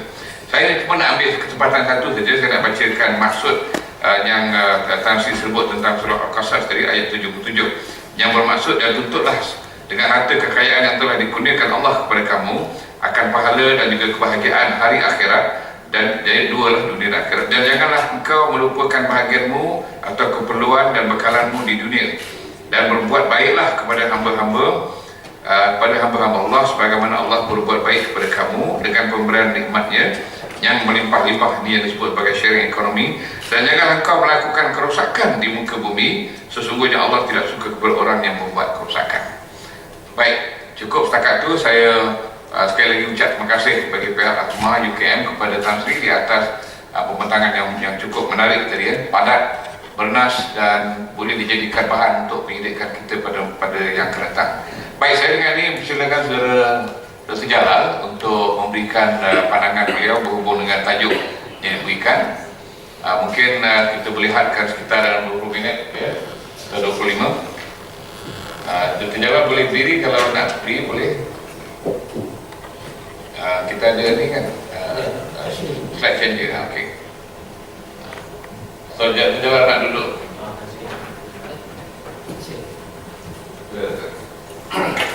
Assalamualaikum warahmatullahi wabarakatuh. Bismillahirrahmanirrahim.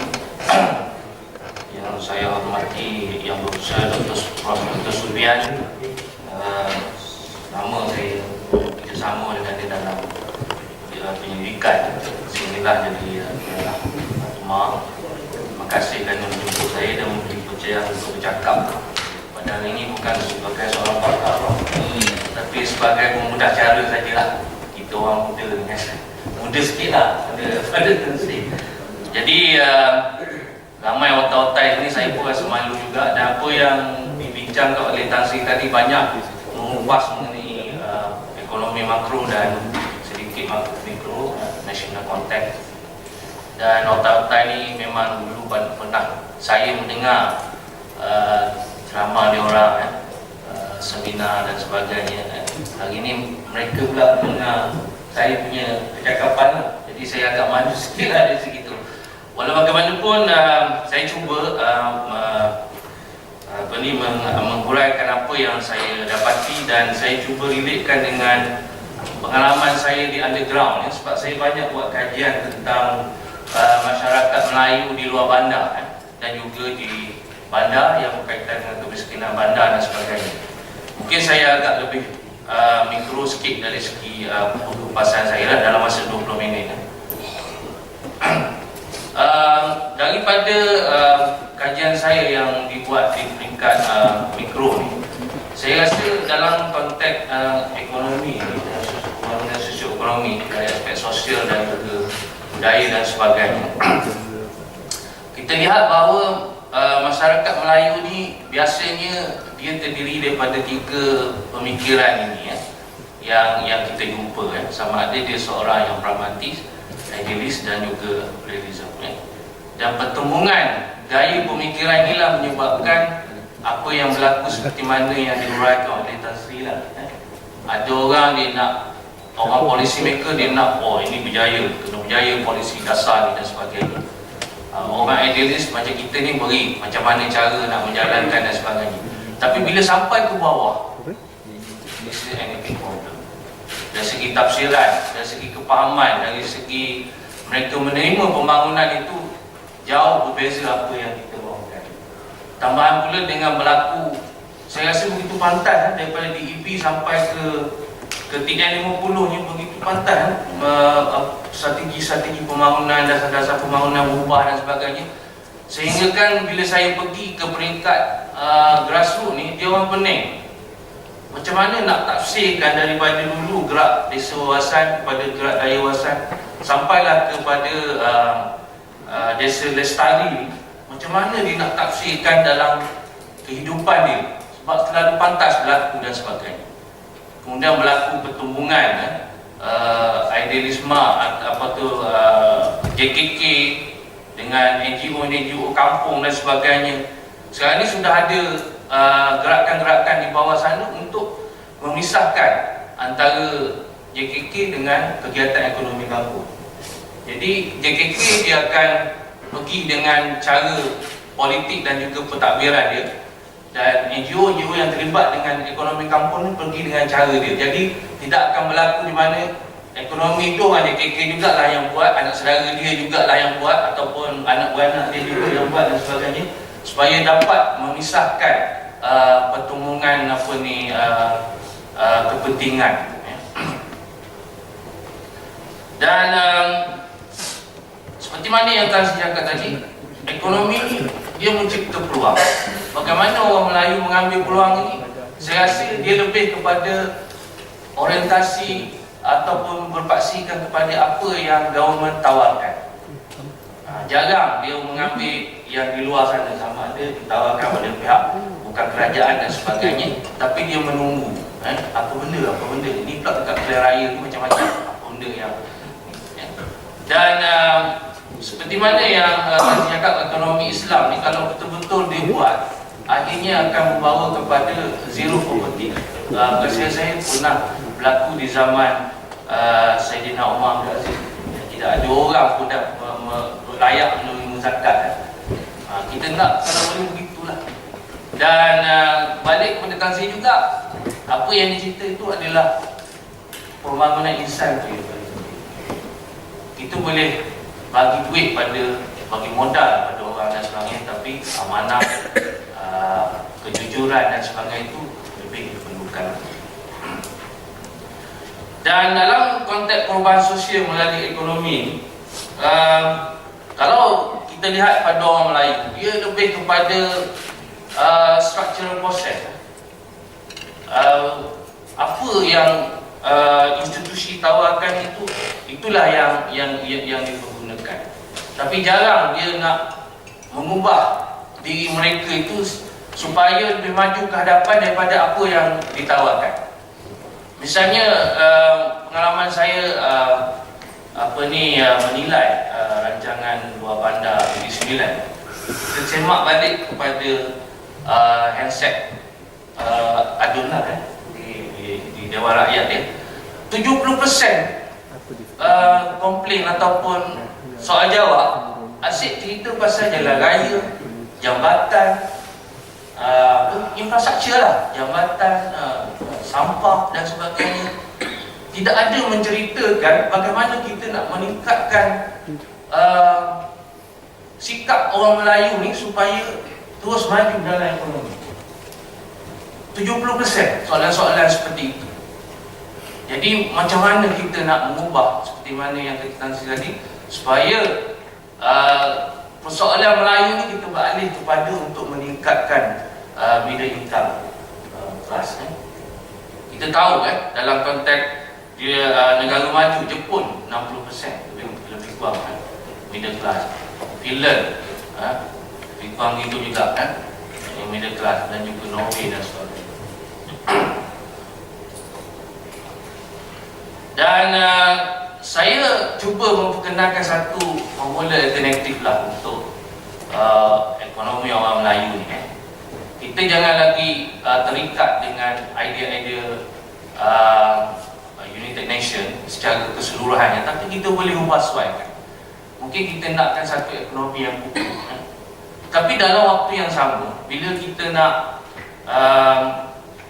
capai kemampanan dan daya huni dan sebagainya itu, kita harus juga melihat apa kelemahan-kelemahan yang perlu kita perbaiki, yang kalau boleh di bawah TN50 ni sudah dibuka secara bottom up tu, bagaimana nak membangunkan ekonomi orang Melayu misalnya. InsyaAllah untuk awal tahun ni saya akan buat dialog TN50 dengan Belia Negeri 9. Selalu kita tak tanya apa yang dia nak. Kita tanya apa yang mereka boleh ubah sikap, dan juga bagaimana mereka boleh memberi sumbangan kepada ekonomi Negeri 9. Maknanya apa benda yang dia boleh buat. Kita tak tanya dia apa yang dia nak. Iaitu proses bagaimana kita nak mengurangkan faktor mempan ni, faktor mempan seperti mana yang katakan oleh hasil.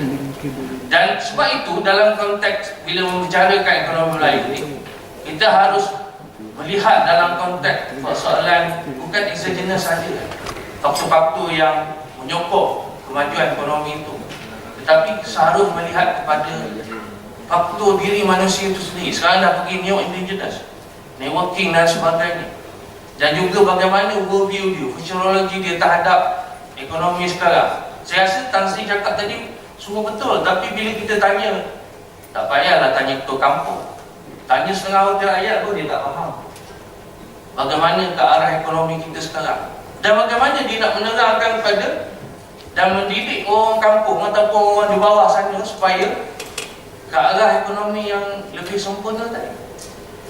Jadi persoalan-persoalan yang berjenis ni perlu kita lihat dalam konteks ekonomi orang Melayu, macam mana kita nak mengubah dan leapfrog seperti mana yang kata tadi oleh Tan Sri, macam mana kita nak meningkatkan.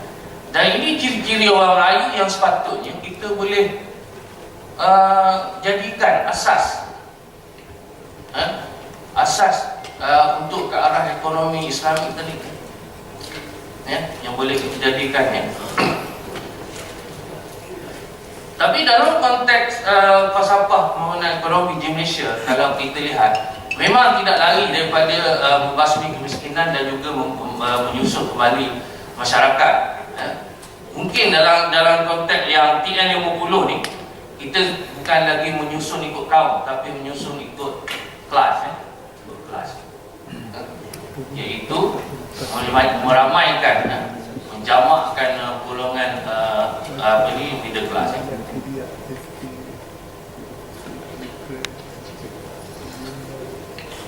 Dan bagaimana untuk menghadapi masalah ini bila kita terbuka ekonomi kita dengan apa yang dinyatakan oleh Tan Sri ini, banyak faktor-faktor yang boleh ni, dan juga kita masih lagi dalam konteks membicarakan sosial politik itu dalam etnik. Kita masih bicara dalam konteks etnik, bukan dalam konteks kelas, dalam konteks bagaimana kita nak membangunkan masyarakat Malaysia misalnya. Yang ini masalah kita sekarang. Akhirnya akan menjadi jurang dan juga krisis lah, macam-macam krisis lah. Dan dalam sistem ekonomi campuran, di mana yang campur tu yang mana yang paling besar, yang tu yang kita nak tahu sekarang untuk TN50. Adakah Islamic ekonomi ataupun conventional ekonomi? Yang tu kita kena fikirkanlah. Dan pertumbuhan ekonomi sebenarnya bukan hanya figure-figure KDNK dan sebagainya. Kita harus fikirkan pertumbuhan dari segi sosial dan juga perubahan tadi, perubahan manusia tadi. Sekarang ni dulu kita indeks kualiti, sekarang dah jadi indeks kesejahteraan. Mungkin untuk TN50 ni kita cipta lagi satu indeks yang mungkin lebih, dalam Islam tu semua lah, lebih lengkap dan sebagainya. Dan perancangan yang menyuruh berorientasikan pasaran yang pupuk. Sekarang ni harga indeks pengguna semakin meningkat. Modal untuk niaga pun sekarang ni semakin bertambah. Sakan, kalau tuan-tuan pernah dengan nama Sakan Besaraya, saya milik orang kita dah tutup lah, sebab tak tahan dengan harga yang ada sekarang. Dan faedah yang kalau boleh lah dalam konteks ekonomi kita sekarang ni, apa saja yang kita ambil daripada rakyat, sama ada GST ke dan sebagainya, patut dipulangkan kembali dalam bentuk, saya rasa BRIM ni tak berapa ni lah, saya tak berapa sokong sangat BRIM ni. BRIM ni jangka pendek boleh lah, tapi kalau dalam bentuk yang lain, mungkin boleh memurahkan harga keperluan harian ke dan sebagainya, keperluan rumah tangga ke dan sebagainya. Pembangunan luar bandar ni tadi Tan Sri tidak menyentuh sangat pembangunan luar bandar, tapi saya rasa untuk bukan hanya kita membangunkan ekonomi nasional bangsa atau ekonomi kelas, tapi dalam ekonomi wilayah juga kita kena jaga. Misalnya pembangunan luar bandar ni macam mana cara kita nak meningkatkan supaya luar bandar ni menjadi pertahanan kita dalam food security. Kali kita banyak highway, jadi nak ekspor ataupun nak bawa bekalan makanan daripada luar bandar yang bertani secara besar-besaran sudah mudah. Jadi saya rasa tidak susah lagi ya, sama ada daripada utara, Pantai Timur, Sabah dan Sarawak dan sebagainya. Dan ini adalah pendekatan yang digunakan oleh ekonomi kita yang banyak diuraikan oleh Tan Sri tadi ya. Tapi dalam konteks ini saya nak melihat bagaimana pendekatan kolaboratif itu boleh merealisasikan apa yang telah dibincang oleh Tan Sri tadi ya, di mana non-government sector ni perlu harus memainkan peranan, apatah lagi orang yang menerima pembangunan. Kalau cara penerimaan pembangunan itu tidak ada pemufakatan, saya tentu suka untuk berjaya lah dalam konteks ekonomi TN50, SDG dan sebagainya, POR dan sebagainya lah. Jadi dalam konteks itu kita harus fikirkan macam mana dasar yang kita buat tu TN50 ni, bila saya cek balik hanya 30% saja. Berarti bahas sikit-sikit lah. Yang 70% tu hanya dengar-dengar dan juga tak memahami lagi macam mana benda ni, tak clear. Jadi besoklah ada dialog, jemput semualah di FSSP, yang kita akan dapat lihat macam mana bila kita buat satu perubahan tu, macam mana nak diredahkan balik kepada grassroots ni. Itu menjadi satu masalah di Malaysia ni. Kita tanya berapa orang wakil rakyat, ada banyak lagi tak faham tentang dasar-dasar negara ni. Jadi saya berharap kita ada selepas ni ada perubahan lah dari segi apa ni. Ini yang pendekatan pembangunan ekonomi luar bandar. Yang ni tadi dah dicerita oleh nanti tentang agenda penguasaan Bumiputera. Okey. Penduduk Malaysia sekarang kita ada lebih kurang 32 juta dengan 69 ataupun 68 Bumiputera, yang lain-lain itu China dan juga India. Jadi macam mana kita nak bangunkan penduduk ni dalam konteks 2050 mungkin banyak lagi juta ya, bertambah dan sebagainya lah.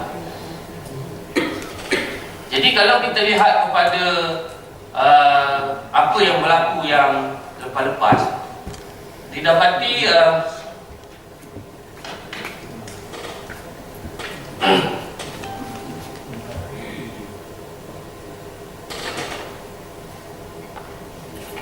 didapati bahawa kita telah berjaya sebenarnya.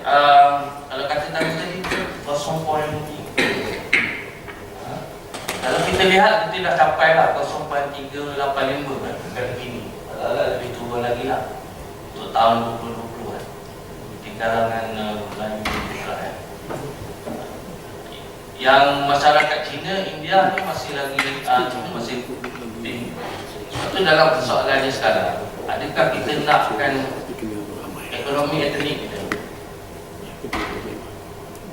dalam konteks tinggal kita dari segi perkembangan yang ada dengan perbezaan pendapatannya dan sebagainya, dan nisbah ketidakseimbangan pendapat antara Melayu dan Cina. Tengok masih lagi, kalau kita Melayu ada RM1, orang Cina dah ada RM40. Sama juga. Jika kita nak lagi dalam konteks etnik untuk kita bincangkan dalam TN50. Kemudian kalau kita lihat kepada kali ini tadi, maknanya dari segi peratus dia dah makin menurun dan insiden pembasaran kemiskinan yang tercapai kalau kita lihat dah di bawah 3% ya. Di bawah 3%. Sama ada ini akan kekal ataupun tidak bergantung kepada keadaan ekonomi dan juga keadaan politik yang akan berlaku selepas ini. Dan kalau kita lihat purata pendapatan orang yang di bawah RM2,000, masyarakat Melayu masih ramai, hampir 30%.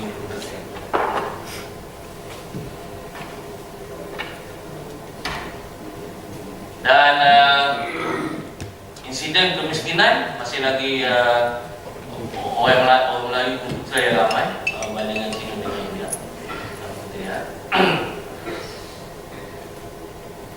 Pendapatan kasar kalau ikut kelas by etnik, kita lihat kalau orang kaya Melayu, orang yang mewah lebih kurang 9,000, China 12,000, India 10,000 lebih. Nampak perbezaan antara golongan kelas kalau kita lihat by etnik juga. Dan ini adalah grafnya kalau kita lihat perbezaan orang yang high class dengan orang yang middle class jauh sangat berbeza. Sebab tu tadi Dari kata memang kalau ikut kepada saranan ekonomi sekarang supaya banyakkan golongan middle class, supaya jarak ni naik, orang ni naik ke sini dan naik lagi supaya tidak nampak sangat jurang antara kelas ni. Dan kalau kita lihat orang Melayu Bumiputera ni banyak terlibat dalam sektor kerajaan. Sebab itu juga mempengaruhi apa yang berlaku sekarang. Orang Cina dia dah kurang lah. Orang Cina India dah kurang lah, dah 32%. Kita semakin meningkat 68%. Mungkin orang Melayu kita ni tak ada duit tadi lah. Daya usaha kurang dan sebagainya lah. Dan kalau ada misalnya mereka tak boleh pergi jauh, macam kajian saya di Sahabat Berenang, kita tanya dia yang perusahaan-perusahaan kepek tu, boleh tak buat one product for Sahabat Berenang tu, kita join untuk semua pengusaha-pengusaha kerepek supaya pergi ke global sikit lah dia punya ekspor dia ataupun pasaran dia. Tapi mereka ingat, saya pun tak tahu kenapa. Bila kita tanya, masing-masing mempertahankan perusahaan dia orang lah. Jadi dia orang tak nak cuba memperkembangkan ide-ide baru dalam kegiatan ekonomi lah. Kemudian hak milik saham juga kalau kita lihat masih lagi belum tercapai. Tadi lebih kurang 20 belum sampai 30% hak milik Bumiputera dan sebagainya berbanding dengan kawan-kawan yang lain lah.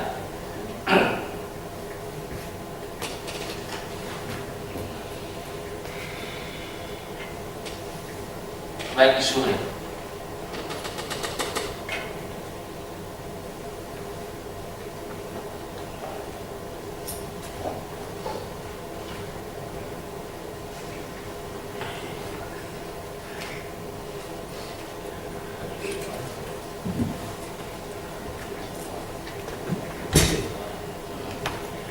Baik, bila saya semak balik kepada laporan ni, saya lihat faktor independen itu dah mula dibincangkan selepas DPM. Di situlah dah nampak dah bahawa kelemahan-kelemahan yang berkaitan dengan manusia ini perlu diperbaiki dalam konteks ekonomi. Jadi saya harap tidak mengumpul bukan kepada pembangunan manusia itu lebihlah daripada pembangunan ekonomi yang lain-lain itu, supaya lonjakan kemajuan untuk mencetuskan ramai lagi setelah ini dapat dipertingkatkan.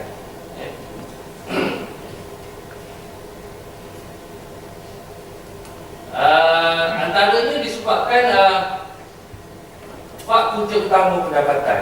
Banyakkan kita makan gaji lah kalau orang kita kan gaji.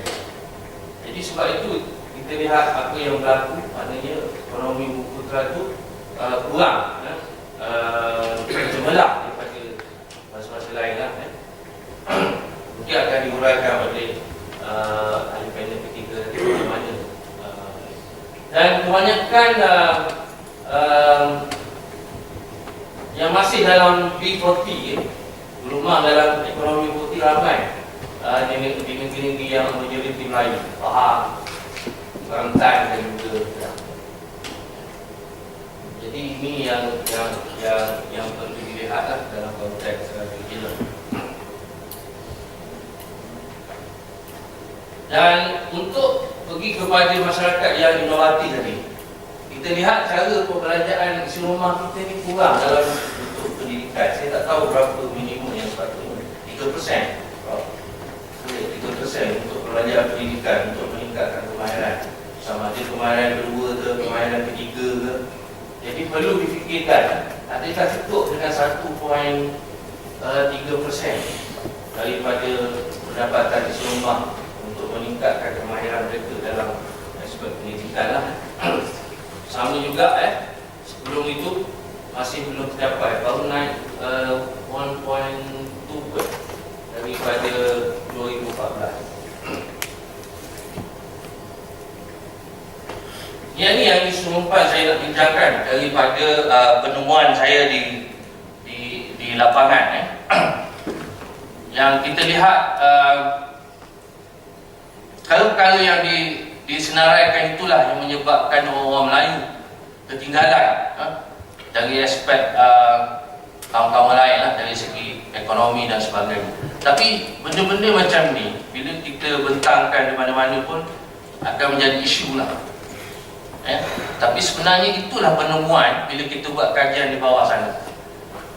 Dari segi minda yang jumuk, tidak faham pembangunan, bila berniaga kan berlaku hasad dengki dan sebagainya, motivasi yang rendah, bergantung, sentiasa bersikap negatif dan sebagainya. Yang berjaya, tapi kita ambil yang kurang berjaya tu, kebanyakan elemen-elemen ini macam mesti ada. Dan bagaimana saya buat kajian dengan MK Holding, kita dapati bahawa misalnya graduan Melayu yang kita ambil 300 orang sampling tu, kita boleh bagi pada 3 graduan sikap ni. Satu, dia mempunyai kemahiran tapi dia tak nak bekerja. Ada yang graduan macam tu. Kemudian ada graduan dia nak bekerja tapi dia tidak ada kemahiran yang kedua. Maksudnya kursus yang dia lulus itu, graduate itu tidak sesuai dengan kerja yang diminta. Jadi dia kena dapat yang kedua lah, kemahiran yang kedua. Yang ketiga tak ada kemahiran langsung. Dia belajar apa yang dia belajar tapi sebenarnya dia tak mahir apa yang dia ni. Dia kena ada buat latihan semula ataupun kemahiran semula terhadap bekas graduate ni. Jadi secara tak langsung benda-benda ni perlu dipahami, dikaji dan sebagainya, dan memerlukan satu perubahan ataupun orang yang sanggup membuat perubahan lah di peringkat grassroots dan sebagainya. Apa akan jadi pada masa hadapan? Yang tadi ekonomi bahasa pengetahuan dan merayakan ekonomi, kita ada sustainable development goal. Adakah perkara ini masih lagi sesuai ataupun perlu dipertekankan dalam konteks ekonomi yang bukan berdasarkan etnik tadi, tapi berdasarkan kepada kelas, untuk diterjemahkan di peringkat negara kita, dan perlu macam tadi dah fikirkan macam mana supaya TN50 ni bergerak dalam alasan yang misalnya nak mengurangkan kemiskinan dan juga equality dan sebagainya lah.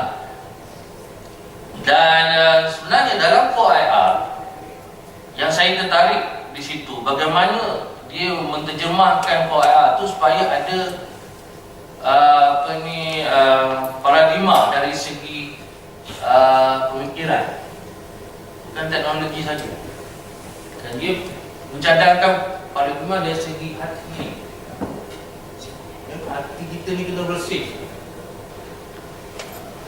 Swab punya swab punya huraian. Dan juga guru kita ni, bagaimana kita menghadapi dunia OIR ni supaya hala tuju tu menjadi positif dan sebagainya. Walaupun dalam konteks itu dikatakan dalam metode dan teknologi serta biologi juga akan memainkan peranan dalam mengubah cara seseorang tu hidup dia, kehidupan dia, macam mana orang tu dia memamerkan pribadi dia dan sebagainya, mengubah sistem keluarga, sosial dan juga market. Jadi maknanya dalam OIR ni dia tidak lari daripada pembangunan insan itu sendiri, bukan teknologi saja. Ini agak menarik dalam OIR. Dan bagaimana kita nak terjemah TN50 tadi seperti mana yang kita telah sama-sama. Dan yang ini telah disentuh dan penting ialah ekonomi TN50 itu adalah untuk transformasikan bukan transformasi pada ekonomi saja, tapi minda dan sebagainya. Cuma yang lebih penting yang pendidik itu bukan hanya untuk 20 ke atas negara maju, tapi kita kalau boleh ada realitinya, ekonomi kita itu hidup. Dan juga yang apa ni yang lebih memberi kesannya ialah bagaimana kita nak meningkatkan kesejahteraan supaya dia berterusan dan balik pada apa yang di atas tadi ialah kita nakkan rakyat tu bahagia. Kalau ekonomi bagus pun, tapi kalau rakyat tak bahagia dengan keadaan rumah tangga yang bercakap-cakap, keadaan sistem sosial masyarakat yang tidak sempurna dan sebagainya, saya rasa ini menjadi satu masalah. Tak kira mana-mana pun. Itu balik kepada formula mapan tadi. Kita harus sedar bahawa dalam kita merancang mampuan berayuni daya tahan dan juga daya saing tadi, kita harus memikirkan perkara umpan ni macam mana kita nak mengelak ataupun mengurangkan kesan-kesan umpan ni kepada masyarakat. Dan saya mencadangkan, mungkin taksi dicadangkan ekonomi Islam tadi betul, tapi dalam masa yang terdekat ni cuba kita balik kepada muhasabah diri lah. Sebelum kita membandingkan, ATMA ni Cina kaya, ayu kurang apa, kita muhasabah diri balik. Kenapa ini berlaku dalam konteks kaum kita? Dan itu mungkin juga sudah kita fikirkan bukan hanya kaum kita, tapi kelas tadi kan, dah yang B40 tadi. Macam mana benda ni boleh berlaku? Betul, ekonomi yang mengambil kira aspek tempat ni bagaimana nak dikurangkan dan adil pada tempatnya. Dan ekonomi yang kepada microhuman, ditindakkan mereka bahagia, selesa dan sebagainya patut ditambahkan. Dan kita tidak salah mengambil idea-idea luar untuk diterjemahkan dalam ekonomi negara kita. Tapi dalam konteks yang kelima tu harus juga difikirkan kesesuaian yang di tingkat lokal. Dan sudah masanya siarakan TN50 ni dapat menghasilkan corak ataupun model ekonomi yang sesuai betul-betul dengan apa yang kita nak. Dan kita sembang pasal big data bagi atas, tapi dalam waktu yang sama dia tak inklusif. Bila kita nak bagi brand, kita tengok dikasih lah, itulah yang ada pula kemiskinan senarai wakil rakyat, ada sebenarnya senarai jabatan masyarakat, ada orang miskin senarai pejabat daerah. Yang mana satu kita nak pakai? Jadi kalau ada big data pun kena ada boleh punya sama dan sebagainya. Dan itu ialah government itu biasalah, dan kepada kolaboratif government. Jadi kalau dilihat kepada permohonan Basir Muhasabah ni, dah difikir dululah abad ke-14 oleh Ibn Khaldun. Jadi kita tak boleh taksub dengan pendapat kita sendiri sehingga kita menafikan kebaikan orang lain dan sebagainya. yang juga suka berburuk sangka dan sebagainya. Terlalu yakin akan sumber yang ada ni sempurna sedangkan perlu diperbaiki lagi dan sebagainya. Kegagalan memahami apa yang diniatkan. Jadi apa bila suatu polisi itu di apa ni, peringkat bawahan kena faham. Kena faham juga. Barulah benda ni akan berjaya. Dan kepercayaan adalah salah tentang kebenaran. Yang benar tu sekarang ni jadi salah, yang salah tu jadi benar. Jadi ini merupakan satu cabaran dalam membangunkan ekonomi. Ketidaksikapan meletakkan satu kejadian dalam konteks yang sebenar. Macam contoh kes kajian saya terhadap dulu kita ada pelan tindakan desa. Kajian dibuat oleh pelan tindakan desa tu orang ni yang patut dapat projek. Sebab dia dah ada kepakaran, dia dah ada keahlian berbanding dengan orang lain. Tapi projek tu diberi pada misalnya anak saudara ketua kampung. Padahal dia tak bermodal, dia tak ada kemahiran pun tentang projek itu. Ini menyebabkan pelan tindakan desa itu tak berjaya. Sebab kita tak letak dalam konteks yang sebenar orang yang menyuruh bangunan. Keinginan agar diserangi orang berbakat tinggi dan menguji dan menyebar kemasyhuran mereka. Populis. Sifat-sifat mempan yang nak populis ni, dia nak populis secara atas kesusahan orang lain, atas orang lain buat projek, orang lain dapat nama. Yang ni yang berlaku pertembungan antara NGO dengan DPK. Jadi jangan sekarang ni kita cuba memisahkan di bawah KKLU itu untuk susunkan balik perkara-perkara seperti ini. Yang paling mustahak, tidak mengetahui dan hukum yang mengawal kebahagiaan masyarakat di sana. Kita tak faham masyarakat tu nak keperluannya apa sebenarnya. Kadang-kadang apa yang dia minta tu bukan kehendak, bukannya keperluan, tapi ketamakan. Dia dah dapat nak lagi. Sekarang ni ada kes penerima brand boleh dapat 2-3 wahal. Kalau kita lihat dari segi konteks rumah dia, ada kata macam dia, ada kata apa, sebab dia declare pendapatan dia di bawah 3,000. Siapa nak pergi cek dekat rumah dia? Jadi sasaran tu tak kena. Jadi masyarakat pun menipu. Cara pemilihan pemimpin dia peringkat lokal pun macam itu juga. Bagi duit baru undi. Jadi benda-benda ini mempan ni lah yang menyebabkan kenapa keadaan ekonomi kita di bawah sana berlaku seperti itu. Jadi benda ni dah bincang abad ke-14. Jadi saya rasa mungkin perkara ini agak sensitif, nanti saya minta maaf tapi saya kena cakap. Sebab dari segi sosiologi ni kita tak boleh main, oh ini sensitif, tak boleh dibicarakan, tak boleh. Kita kena beritahu persoalan nak ikut tak ikut. Itu bergantung kepada dasar ATMA yang kita nak buat sekarang. Sekian, wabillahi taufiq wal hidayah. Assalamualaikum warahmatullahi wabarakatuh. Terima kasih berjalan berani. Asli pun lagi berani mengusulkan formula yang hujung slide tadi berkenaan dengan model ekonomi Islam. Itu satu cabaran yang perlu disahut oleh kebanyakan ahli yang dipakai ekonomi konvensional. Jadi kita lihat dari Tasri telah memberi satu pandangan secara helikopter komprehensif dari ujung hingga akhir.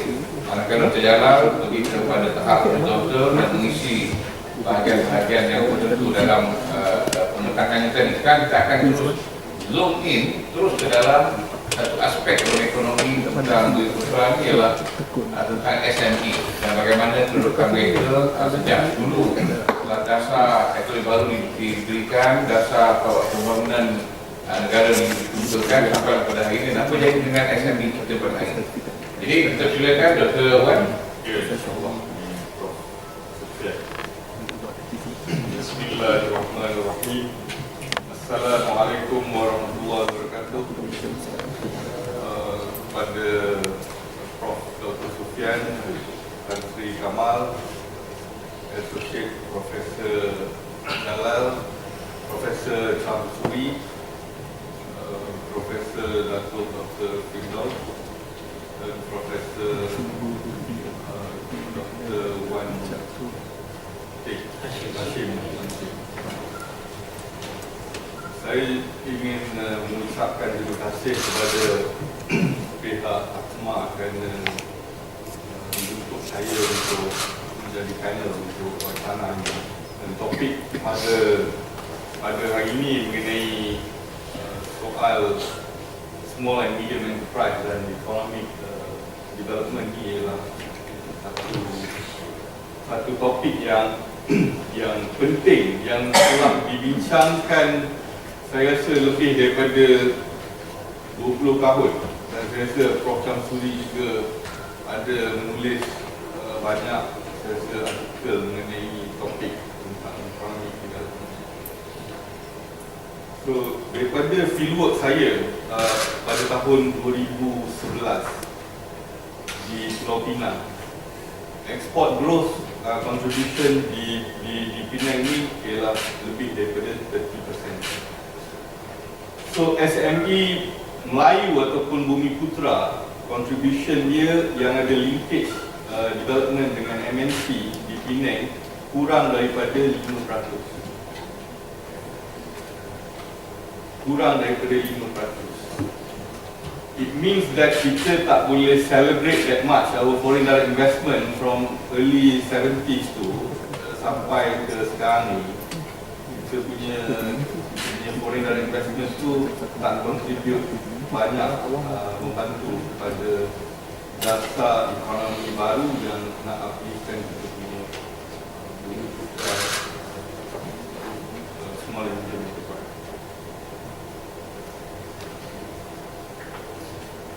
Seperti yang tadi Associate Dr. Jalal bagi tahu, kebanyakan SME Bumiputera Melayu ni mereka hanya lebih berminat untuk mengambil kerja-kerja daripada kontrak syarikat kerajaan. Mereka tidak berminat untuk menjadi SME dalam bidang elektronik ataupun dia punya mindset is very short-termism. Dia tak nak ada passion untuk develop long-term development goals, dan juga tidak ada consensus ataupun collectivism among the SMEs ni untuk kita ambil kerja-kerja daripada MNC yang berbentuk sensor, repeater, elektronik, conduit, yang bidang-bidang ni mereka tidak ambil. Tapi kalau projek daripada kerajaan seperti mana yang Dr. Jalal bagi tahu, saya setuju memang kebanyakan SME Bumiputera ini dia fokus ke arah itu. Oleh sebab itu pencapaian kita sepanjang 40 tahun tidak begitu memberangsangkan.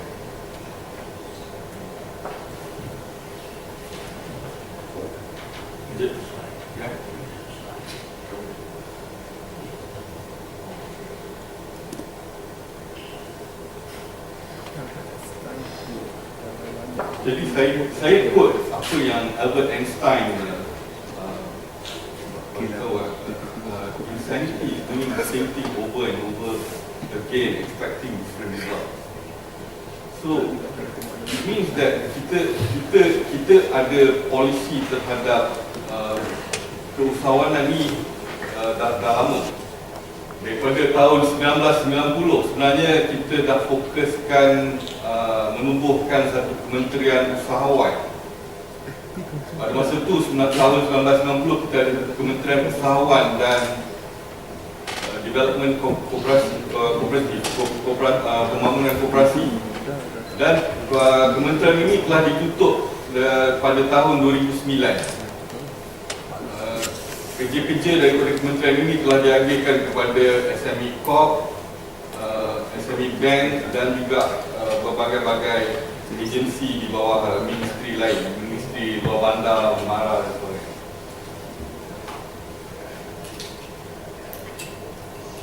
bila ada banyak kementerian yang handle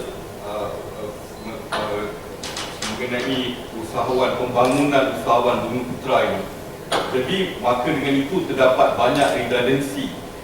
Dia ada MITI, ada unit usahawan Department of Bumiputera Entrepreneurship. MARA ada Department of Bumiputera Entrepreneurship. Yang baru ni Malaysian Automotive Institute juga ada Bumiputera Entrepreneurship. Yang mana kerja-kerja MAI ni diambil daripada Saga College yang telah ditubuhkan oleh Tun Mahathir pada awal tahun 90-an. Pada mula tu Saga ni nak dibentukkan untuk melatih pelatih-pelatih dalam bidang automotif untuk mereka jadi expert dan menjadi entrepreneur dalam bidang automotif untuk support proton kereta nasional Malaysia pada masa itu. Jadi sekarang ni Saga ni dah downsizing office di Seksyen 16, kita Seksyen 27 pindah ke Batu 3 dan sekarang ni di Seksyen 16.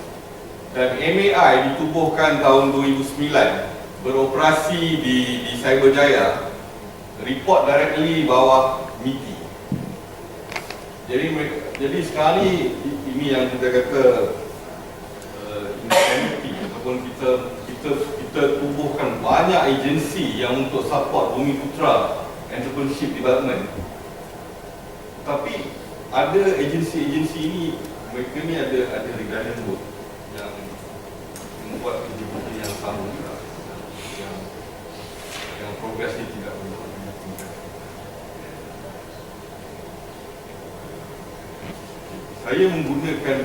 Saya melihat persoalan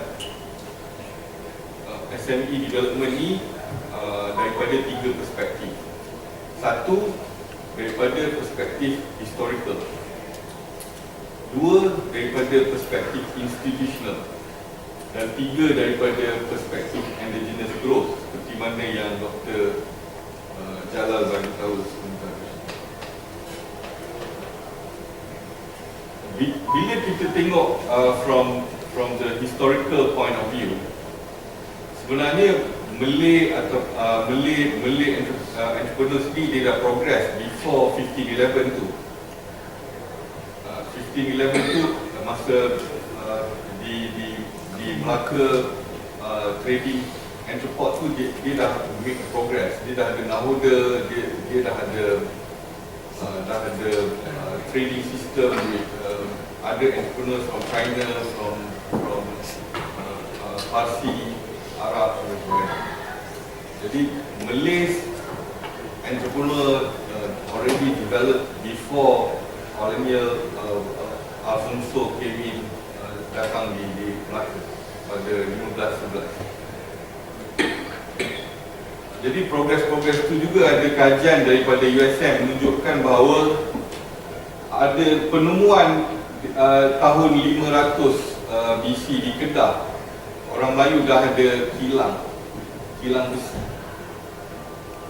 Jadi penemuan daripada arkeologis USM ni menemukan bahawa Malay entrepreneurs tu dah memang progres daripada awal. Jadi apa yang kita nak tengok dekat sini ialah colonial effect 446 years, 446 tahun itu sehingga 1957 yang menyebabkan impact ke atas, ada psychological impact ke atas dia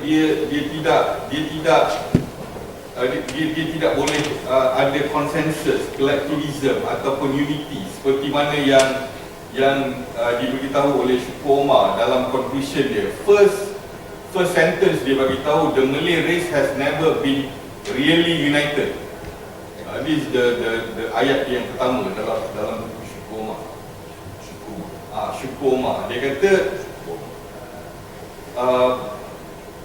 but the Malays themselves have an attitudinal problem which are not conducive to unity. So it means that maksud syukur ini, orang Melayu ni susah dia nak bekerjasama. Macam kalau kita buat comparative dengan bangsa lain, mereka mungkin berjaya disebabkan oleh sharing peluang, bukan saja sharing daripada segi funding. Tapi sekarang ni government dah bantu. Government daripada SME Corp, Mara, Tekun, Prosper, PUNB dah bantu daripada segi funding. Kalau kita nak cakap tentang support system daripada segi bantuan kewangan, kita dah bantu. Tapi bukan itu saya rasa persoalan yang perlu dibantu. Mungkin lebih daripada itu. Itu tadi kita kena melihat balik framework daripada historical, institutional tu, maksudnya that structuration and also that indigenous capability of usahawan. So the combination of this tiga ni, this triangle ni, menjawab persoalan keseluruhan mengenai kelemahan dan kekurangan SME Bumiputera Melayu pada masa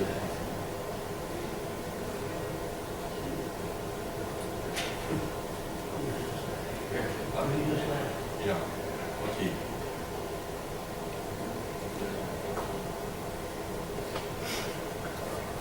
Ini kita yang apa? Kita being invaded by colonial for 446 years.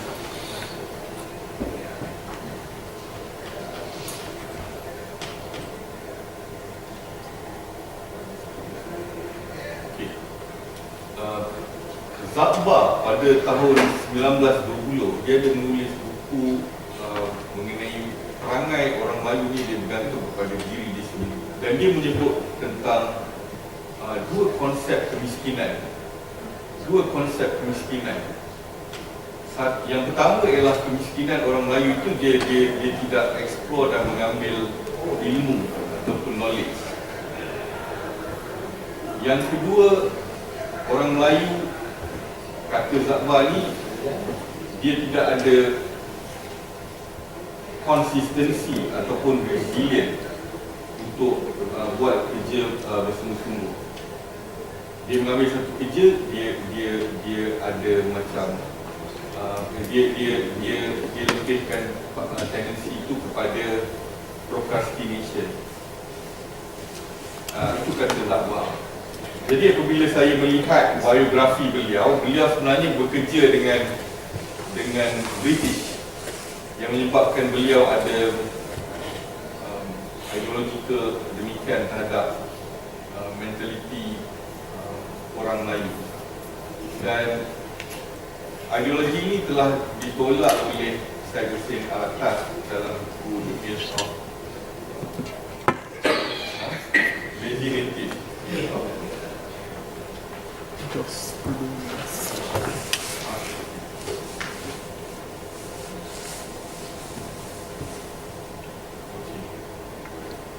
Zakba, apabila kita melihat cara pemikiran Zakba, Tun Mahathir dan juga Syukur Omar dan Senu Rahman, mereka ini banyak membicarakan tentang mentalis, macam mana sikap orang Melayu itu kita nak ubah untuk membangunkan ekonomi. Mentalis. Dan Kualtis dia lebihkan kepada konsep operasi structural on economics development. Tapi apabila tiba pada Tun Razak, beliau membuat satu perubahan yang besar dalam structural adjustment dalam two-pronged objective NEP, iaitu beliau mengambil konteks keseluruhan mengubah struktur ekonomi untuk membuat satu perubahan kepada ekonomi orang Melayu secara keseluruhan. Itu itu yang telah dilakukan oleh bapa kepada PM kita sekarang ni, Tun Razak dan Mas itu. Jadi apa yang tak sempat Tun Razak lakukan ialah untuk integratekan that mentalist approach, economist from Kuala untuk integratekan itu kepada debt structuration. Itu yang beliau sebelum meninggal dunia tidak berjaya mengadakan that relationship.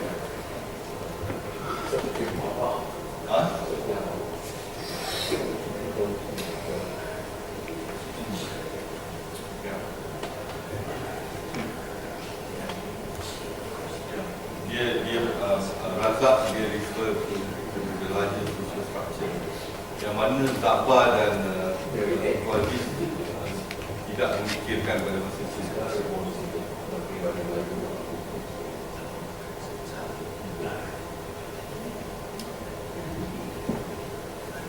So ekonomi Melayu ini kita tidak boleh ambil mudah untuk membuat satu perubahan improvement terhadap ekonomi Melayu ini tanpa mengambil kira faktor-faktor sejarah dan juga psychological impact 446 tahun yang telah ditinggalkan oleh kolonial pada masa yang lepas. Jadi setiap polisi yang dibuat, contohnya macam kita nak encourage, saya bagi contoh satu ni yang telah dilakukan sepanjang 10 tahun belakangan, entrepreneurship education. Okey, polisi ini telah dibuat daripada KBT dan diterima arahan kepada semua universiti di Malaysia, daripada UMK, UMT, USM, UKM, CHESMAT, UITM, MESMAT, USIM, dan telah menghantar ramai pensyarah-pensyarah ke Dublin, UCD, Cambridge dan juga Oxford untuk mengambil advanced diploma dalam bidang entrepreneurship dan innovation. Dengan harapan bahawa transformation kita dapat encouragekan ada spillover terhadap pelajar-pelajar kita ni untuk mendapat knowledge dalam bidang usahawan dan juga inovasi. Tapi sampai sekarang ni apa yang kita terima, result tu tidak merangsangkan. Entrepreneurship education kita tak boleh set up macam tu. Satu institut kita ambil lecturer tu jadi director yang baru balik daripada UK, daripada Australia jadi director, dan dia tidak ada pengalaman tentang usahawan. Jadi saya tanya dia, doktor, macam mana berapa persen doktor boleh develop usahawan? Kita kena bagi semangat dulu. Jadi bagi semangat, usahawan-usahawan ni buka payung, meniaga tudung, meniaga prepaid card, meniaga burger dan sebagainya. Ini kita tidak develop satu, kita tak perlukan pensyarah kita pergi ke Holland, Cambridge, Oxford dan sebagainya. Dan investment yang telah dibuat oleh kerajaan millions untuk entrepreneurship education sepanjang 10 tahun kebelakangan. Jadi ini yang dikatakan entrepreneurship ni kita is a process. It is not an immediate outcome yang mana kita tengok kita boleh develop student ni tapi kita tak boleh ganggu latihan industri dia. Time latihan industri ni kita tak boleh ganggu. Jadi berapa contact hours yang dia perlukan untuk dia jadi entrepreneur dalam masa 4 semester. Jadi ini persoalan yang mungkin Vice Chancellor dia ada target, setahun kita nak 200 orang entrepreneur daripada universiti. Betul. Tapi 200 entrepreneur ni entrepreneur yang macam mana? Entrepreneur student Melayu yang macam mana? Ini persoalan yang kita perlu fikirkan, sebab ianya melibatkan proses mengambil risiko, macam mana dia handle supplier, jadi dia nak terbentuknya confidence level. Seperti juga skill-skill lain yang diperlukan dalam endogenous growth tu. Itulah endogenous growth yang saya maksudkan capability itu. Jadi ketiga-tiga triangle ni, daripada historical, endogenous growth dan juga institutional, perlu menjadi pemangkin untuk entrepreneurship development as a whole. Kita tak boleh ambil satu je, endogenous saja tak boleh. Kita kena ambil tiga triangle. Ya.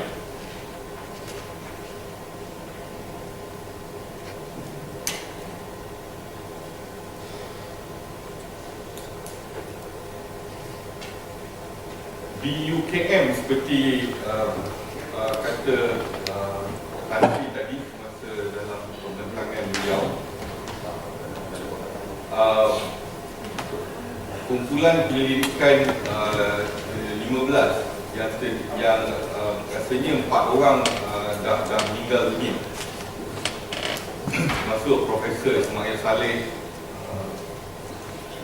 Profesor Ishak Shari, Osman Rani, Profesor Osman Rani,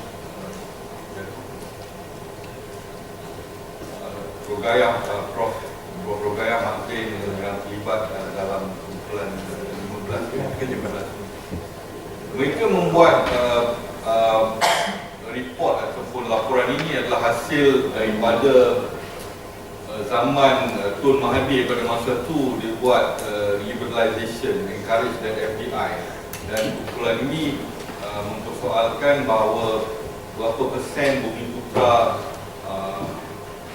Melayu SME yang boleh benefit daripada dari investment sebenarnya. So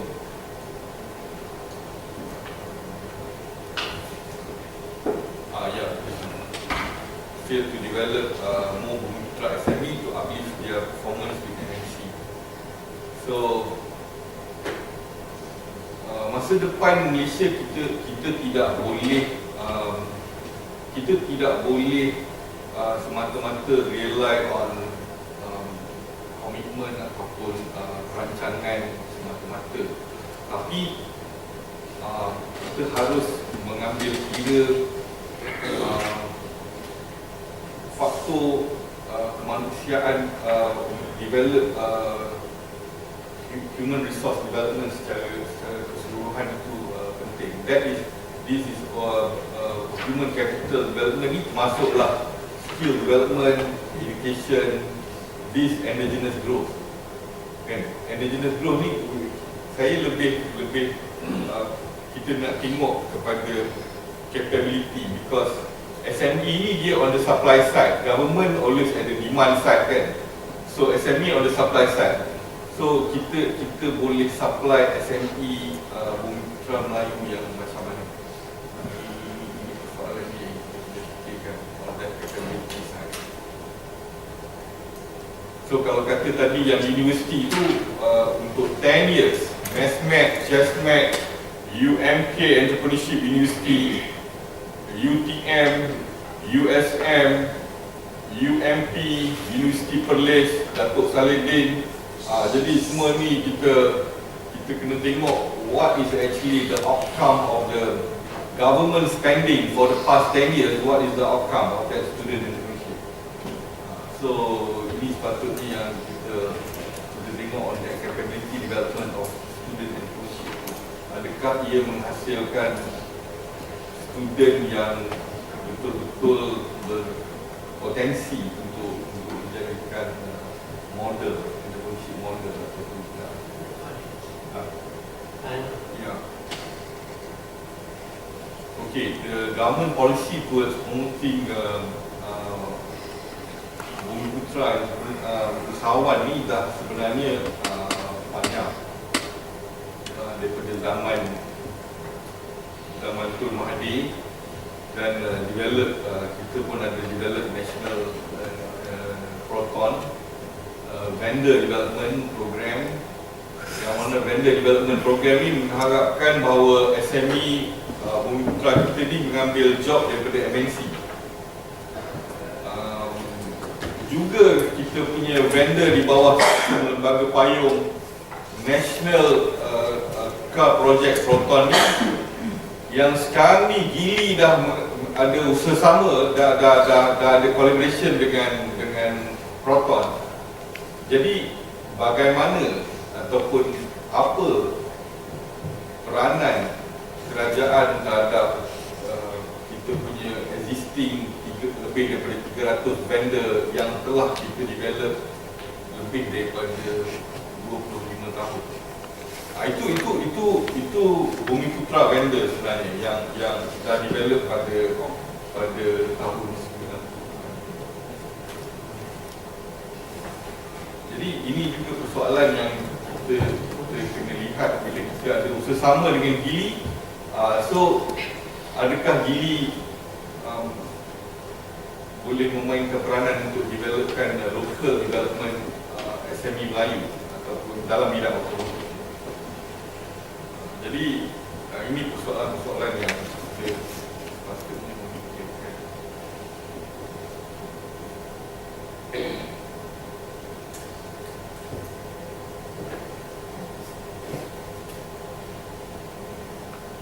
Bila saya lihat banyak model, actually entrepreneurship development model di negara-negara lain, contohnya di Jepun, di Jerman, di Itali,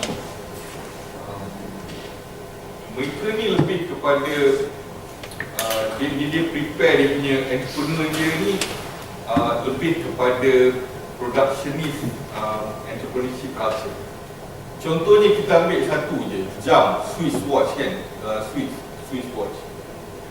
Jam Swiss watch tu berapa generation dia dapat satu, dia nak perfectionist that product. Macam tadi Dr. Jalal bagi tahu, kenapa yang SME Melayu ni dia tak membicarakan tentang membuat satu perubahan tentang produk. It's basically dia tak develop that evolution. Dia ada macam dia buat period ni, lepas tu dia tak ada continuation. Dalam ministry profesor pun sama juga. Kalau profesor ni buat research pasal entrepreneurship, dia punya third generation, fourth generation kita tak tahu. Research pasal entrepreneurship tu ada lagi tak? Macam Jan Bremen kalau dekat Holland, dia buat tentang rural entrepreneurship kan. And then Mario Rutten dan bawah-bawah dia semua akan continue research tu di Gujarati, di Indonesia dan sebagainya. So kita melihat bahawa quality ataupun productionist entrepreneurship working culture ni sangat penting. Bukan kita tak mahu kita melahirkan usahawan yang berbentuk kuantiti yang ramai, tapi mereka tidak memikirkan tentang adanya kita punya own produk sendiri ataupun kita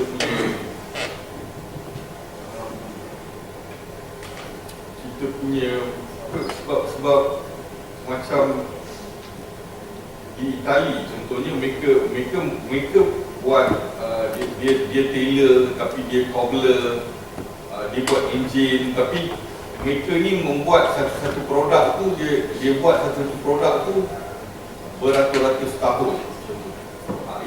Itu yang kita maksudkan dengan entrepreneurship. So dia bukan just trading mentality ataupun a short term process just to selling things. Bukan. Entrepreneurship is not that.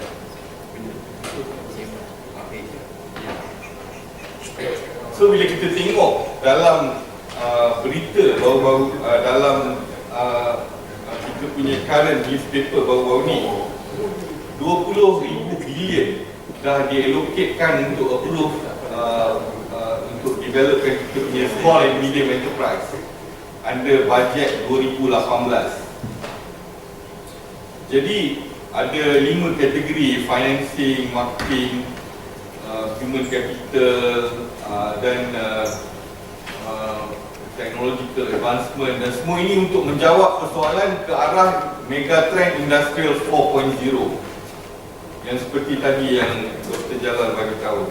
So industrial 4.0 ni dia big data, system integration, robotik and artificial intelligence.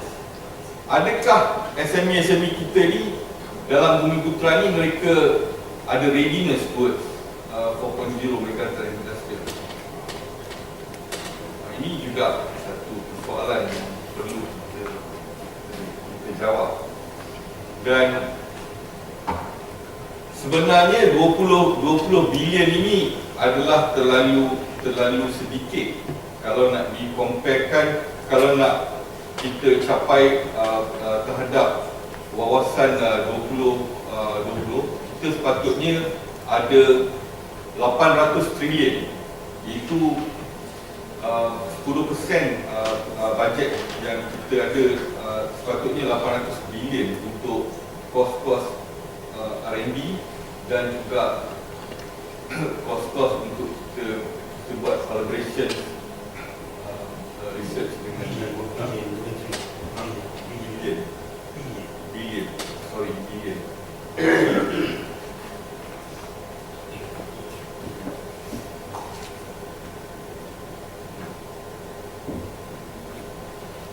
Pada 13 September 2011,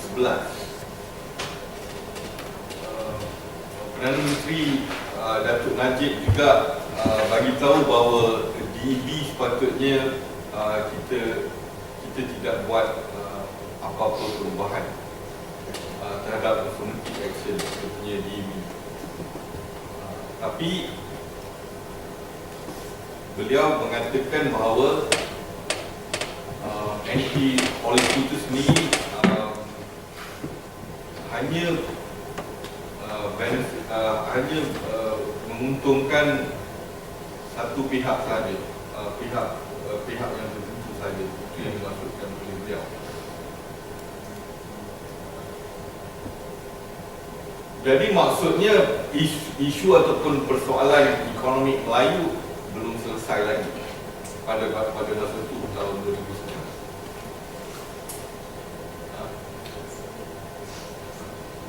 Ya. Okey.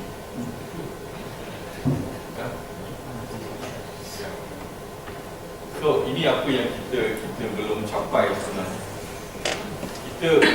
Kita ada banyak SME Melayu ataupun Bumiputera, tapi kita belum ada banyak ramai SME Melayu yang ada kita punya own produk ataupun penghasilan produk sendiri. Belum. Cuma kejayaan mereka hanya di bidang-bidang tertentu macam makanan, kerepek, restoran, servicing, macam tu. Ya? Dia profit. Ya. Datuk Bidang.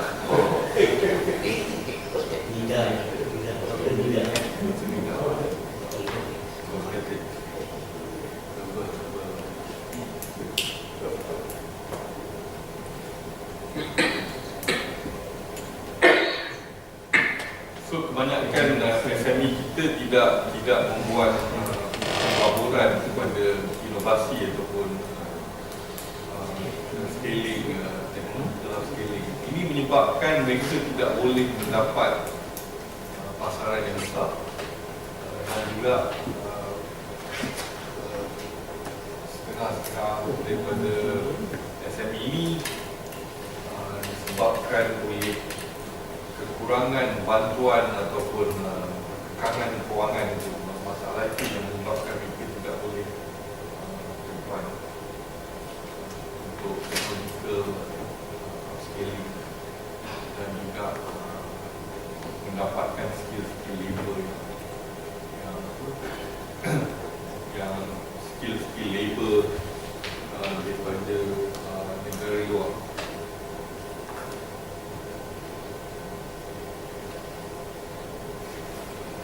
So dalam konteks PN50 ni, kita nampaknya polisi ini sebagai satu polisi yang begitu futuristik ataupun memandang jauh ke depan. Saya tanya seorang kita punya director di kita punya SME, kenapa kita nak encourage kita punya SME ni untuk robotik ataupun industrial megatrend 4.0 ni. Dia jawab senang, sebab Japan dah sekarang ni 5.0. Betul.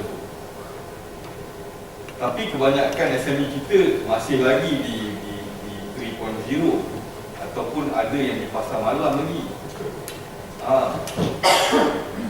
Ada yang tak mampu nak buka kedai gunting rambut pun, macam Aceh yang kita tengok rata-rata di Bangi, Semenyih, di Serdang, di Nilai, di Taman Datuk Harun, di Shah Alam.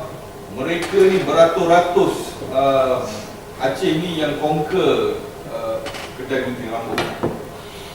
Jadi kenapa agensi-agensi kerajaan ni tidak melihat on that particular skill development ni, ataupun TVET? Kita membicarakan tentang TVET, kita hantar profesor pergi Germany, tapi kita tidak melihat yang sektor-sektor macam gunting rambut ni telah dikawal dan dimonopoli oleh kebanyakan Aceh yang tidak ke universiti pun. Kebanyakan mereka pun Aceh.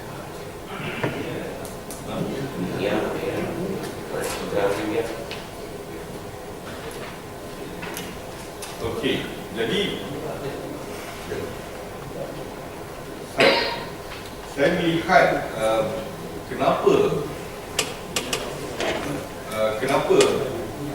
SME Melayu ataupun tidak berjaya dalam bidang usahawanan pada masa ini adalah saya melihat faktor 446 tahun kolonial tu memberi impak psikologikal yang kuat terhadap usahawan Melayu pada masa ini.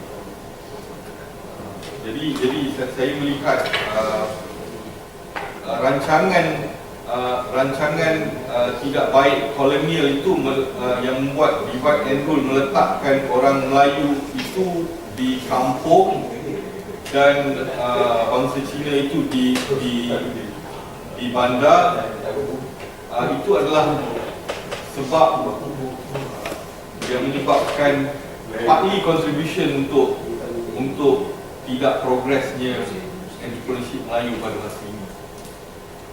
Jadi kalau kita nak build up risk taking ataupun resiliency, consistency, kita nak build up dia punya skill development. Kita dah bercakap ni lama dah. Marah dah bercakap, perhebat dah bercakap untuk trainkan askar jadi entrepreneur. Jadi PUNB Prosper ambil konsultan bagi dekat Rhythm, lingkup Rhythm. Kedai buku Rhythm lingkup. Seorang yang ambil loan tu 350,000. Kita tanya PNB ada data, kita tak boleh bagi data. Kenapa tak boleh bagi data? Sebab government ada target government 200 entrepreneur setahun. Ini masalah. Jadi kita kalau nak ke arah PN50 ni untuk melihat ataupun memantau usahawan-usahawan Melayu ni, jadi perlu ada data yang gagal dan juga yang berjaya. Kita tak boleh flash yang berjaya saja yang kita bagi, tapi kita kena monitor yang gagal ni supaya yang gagal ini kita boleh melihat macam mana kita nak membaik pulihkan untuk menjadi lebih berjaya. Itu saja. Kita tak boleh bagi tahu, oh ini dah kita bagi peruntukan banyak, ini 20 million kita bagi peruntukan. Tapi 20 million ni berapa ramai yang gagal dan berapa ramai yang berjaya? Dan yang gagal ni kenapa dia gagal? Kita nak tahu tu. Jadi persoalan dia sekarang ni macam yang Dr. Jalal bagi tahu tu, betul perubahan sikap. Kita nak tahu, tapi siapa yang bertanggungjawab untuk merubah sikap usahawan ataupun entrepreneur Melayu? Siapa yang bertanggungjawab?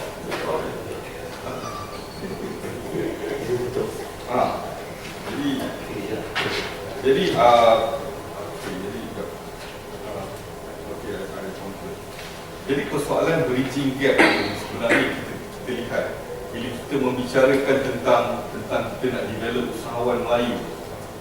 KPT letak pilar nombor 1, kita kena develop student jadi usahawan.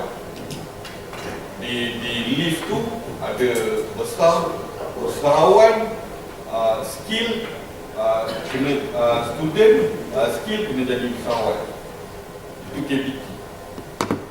Jadi kita ada banyak juga kementerian lain, Kementerian Wanita juga fokus untuk develop usahawan wanita. Kementerian Luar Bandar, jadi MITI juga. Jadi kita ada banyak kementerian sebenarnya. Tapi sekarang ni persoalan bridging gap ni siapa yang dia ada that bridging gap.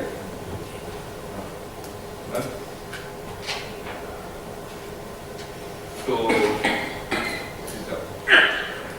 sebab kita dah spend masa kita dan bagi pihak kerajaan dalam demand side dah mengambil masa terlalu lama untuk membincangkan, untuk develop this entrepreneurship development program dah lama. Jadi sekarang ni persoalan dia apa seterusnya selepas ini.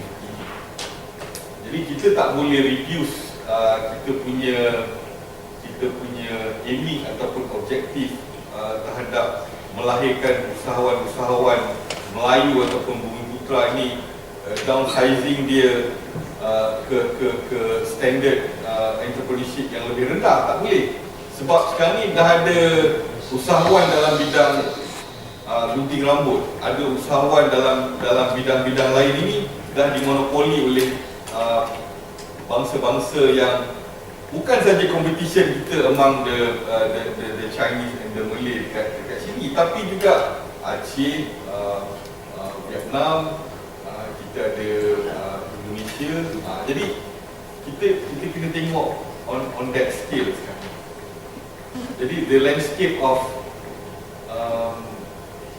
comparing ataupun comparing tu dia dah berubah. Dia tak macam 20 ataupun 30 tahun lepas yang mana kita ada kompetitor tu mungkin 1-2, tapi sekarang ni kompetitor kita foreign SMEs pun kompetitor kita juga.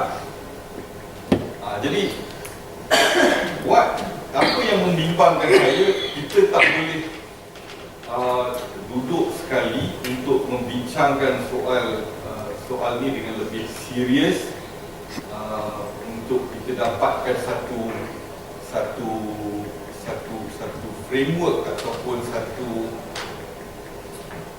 satu kompartmen.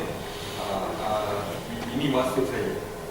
Jadi kita kena ada, kita dah tadi macam Jalan bagi tahu, kita punya penduduk kita dalam 70 over million. So sekarang ni kita nak pergi lagi 30 tahun ni, macam mana kita nak lahirkan usahawan-usahawan yang bagaimana kita nak lahirkan. Sebab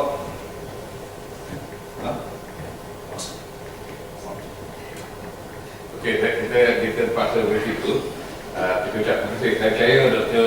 Fairuz ketika saya berhubung dengan dia kira-kira 3 bulan yang lalu untuk mengadakan wacana ni, dan kita berjalan juga untuk buat Tan Sri Anwar sebenarnya pada masa itu, tapi oleh kerana jadual ketat, jadi akhirnya kita sangkut tanggal tu. Alhamdulillah kita dapat Tan Sri Thomas Harris bersama dengan dia tidak sehat tapi tangguh bersama.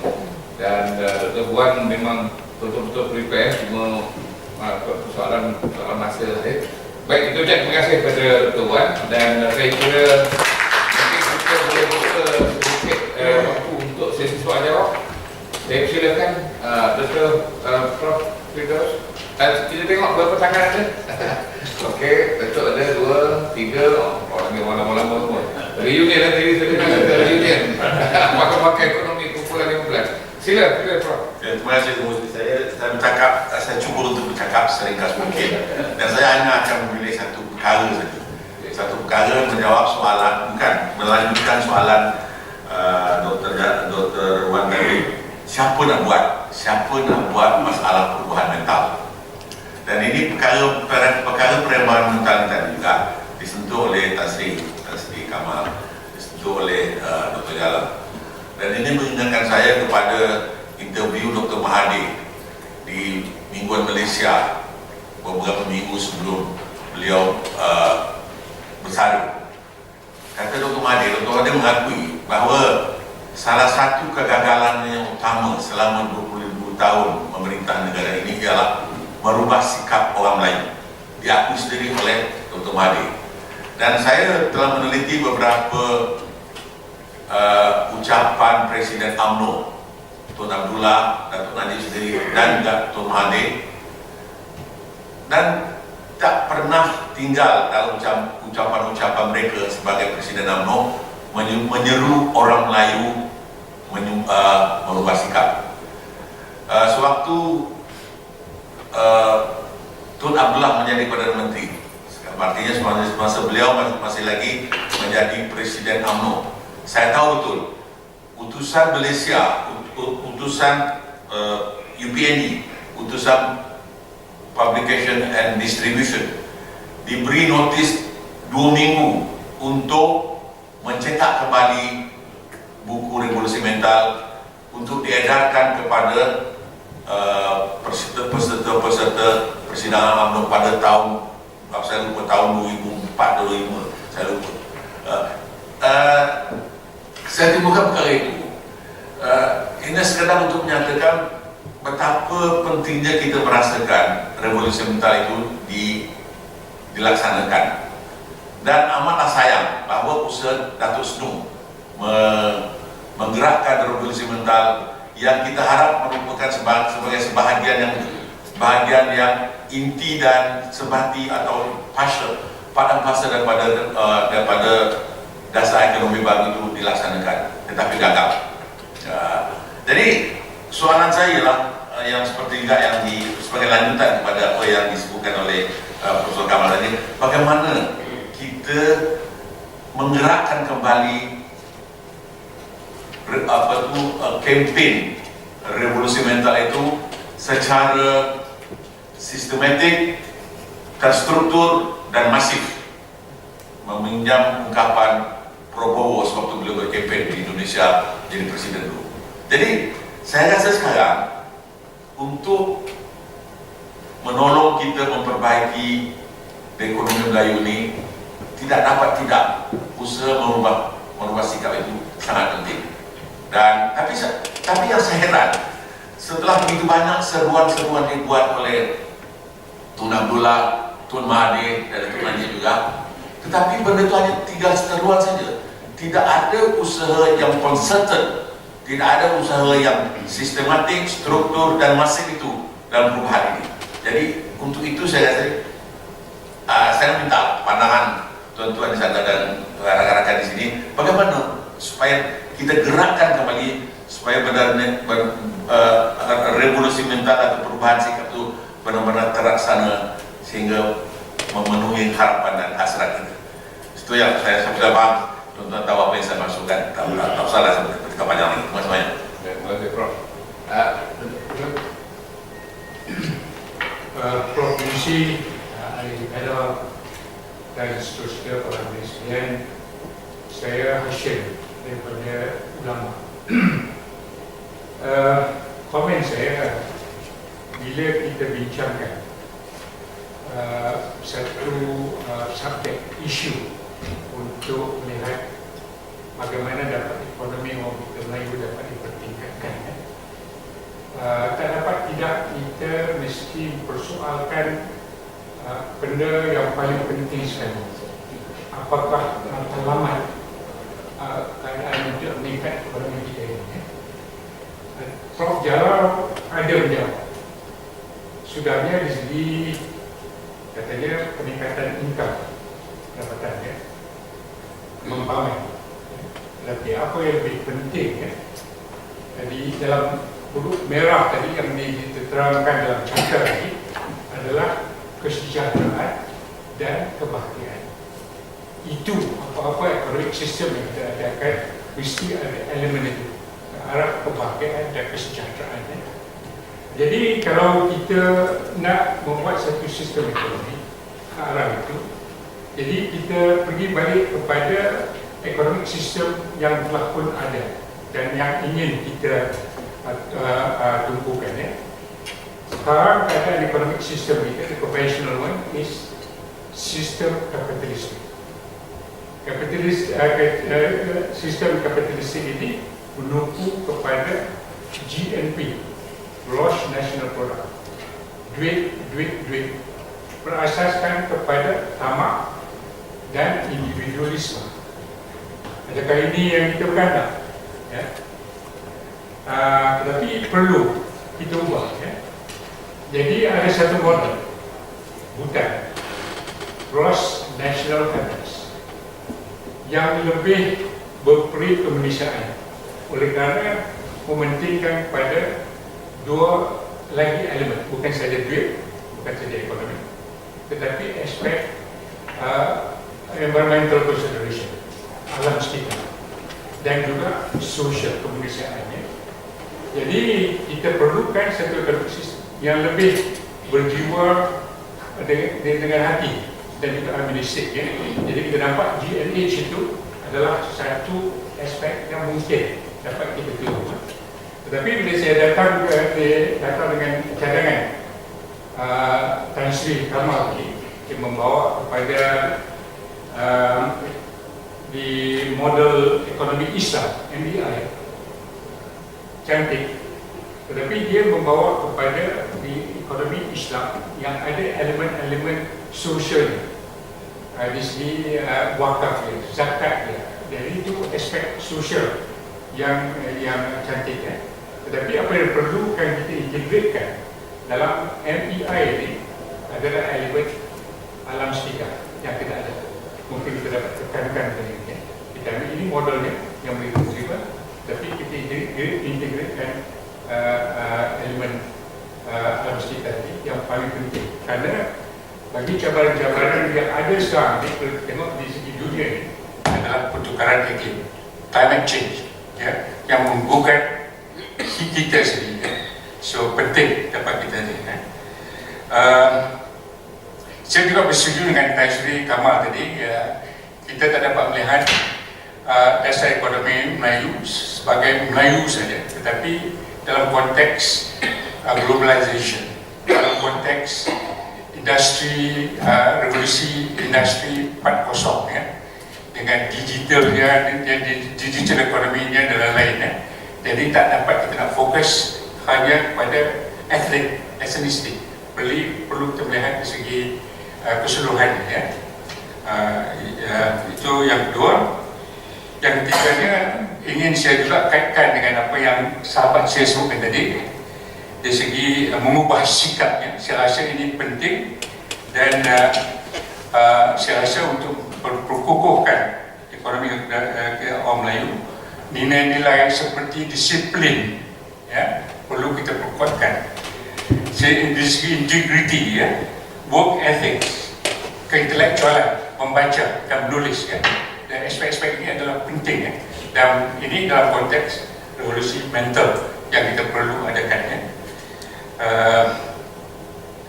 Dan dalam aspek yang juga keempatnya, aspek model pembangunan ekonomi Melayu, ya, kalau kita nak ikut, saya rasa selain daripada apa yang saya telah sebutkan tadi, model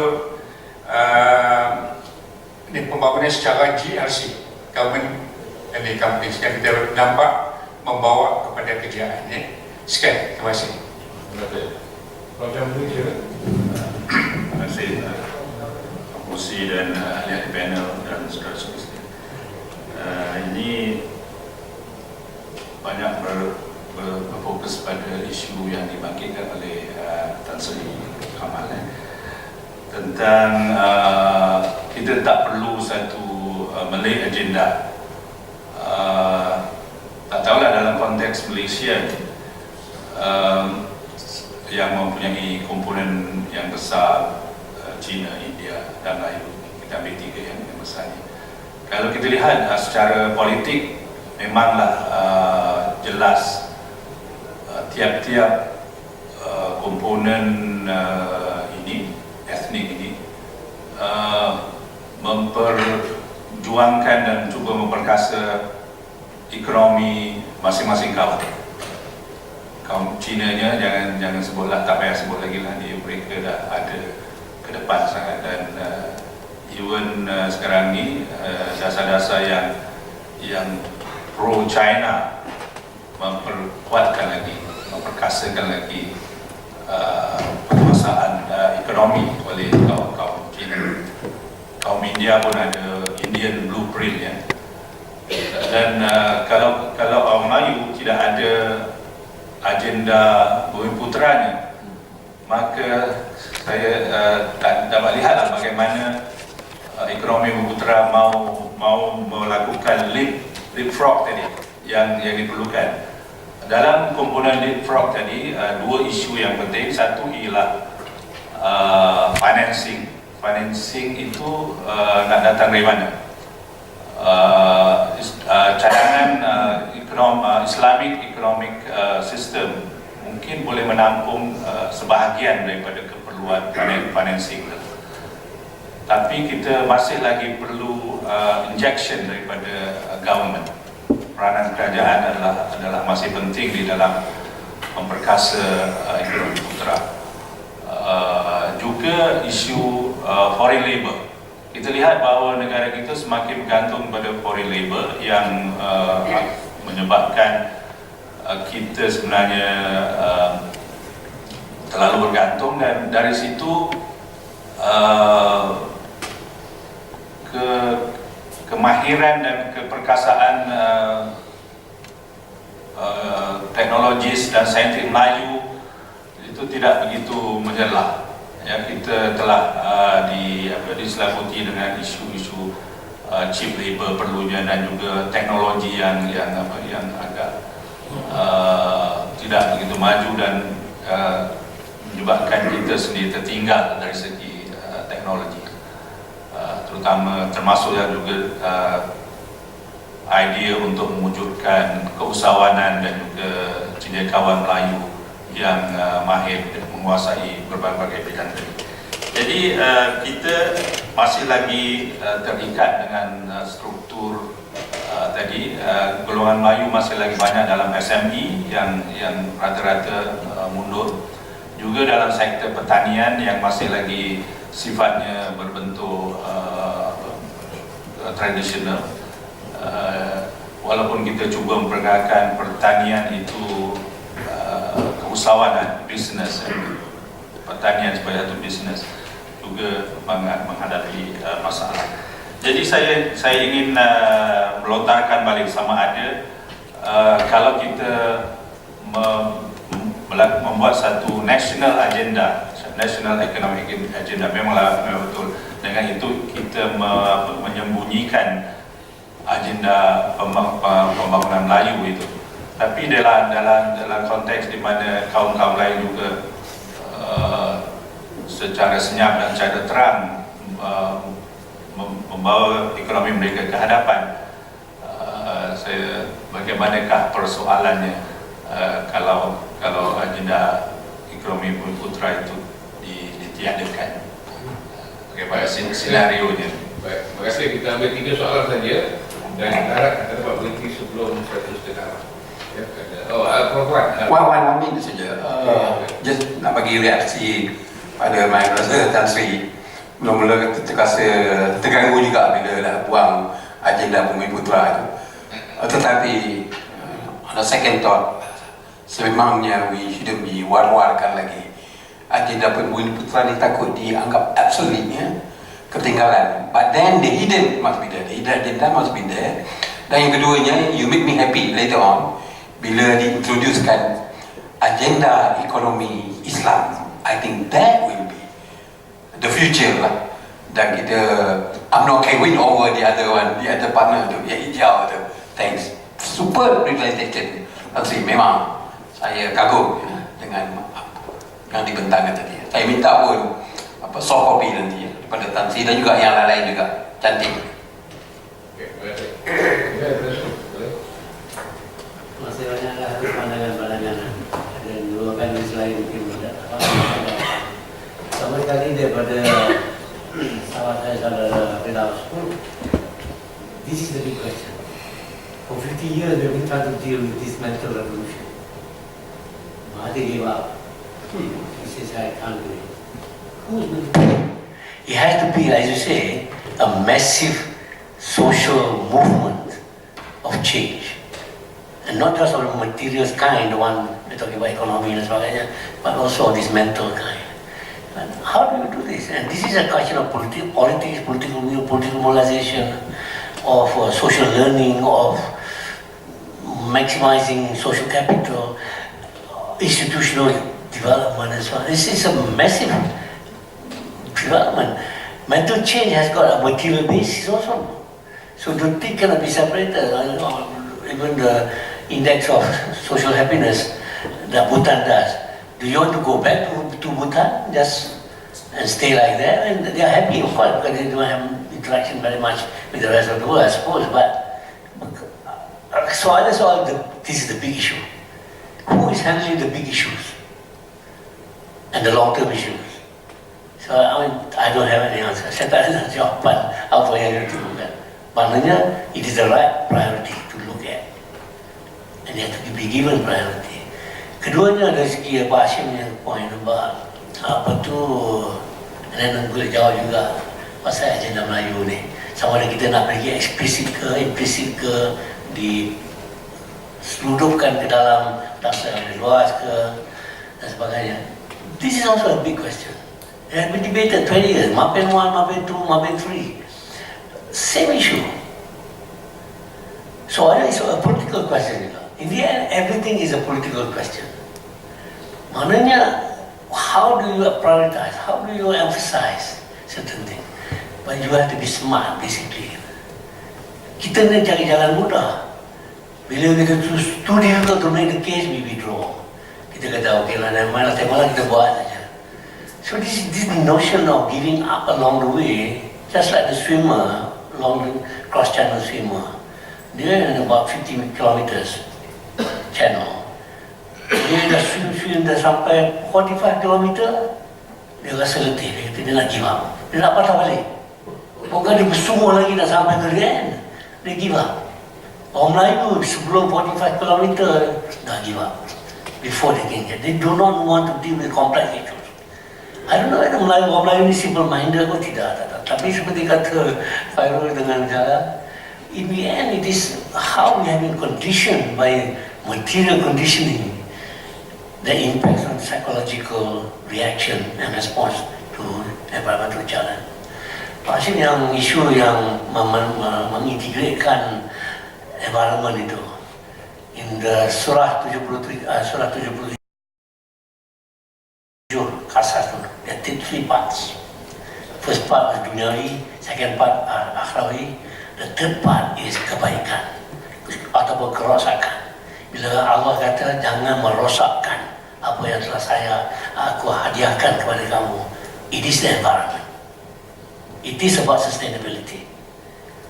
And under that definition, dalam satu tafsir yang pasal kerosakan tu termasuk corruption. That means social damage, as well as the environment is in there. So that, to me, is the ethos of the Malay, the Islamic economic model. And to answer finally what you are saying, both Wan Hashim, thank you very much for your response. But daripada Campuri, we replace the Malay economic agenda model, have the model economy Islam we push forward economy Islam, then you are pushing for Malay agenda.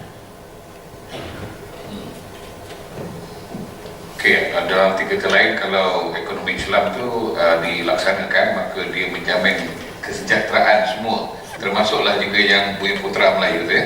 Tapi kalau melaksanakan agenda ekonomi Melayu belum tentu melaksanakan baik. Terima kasih.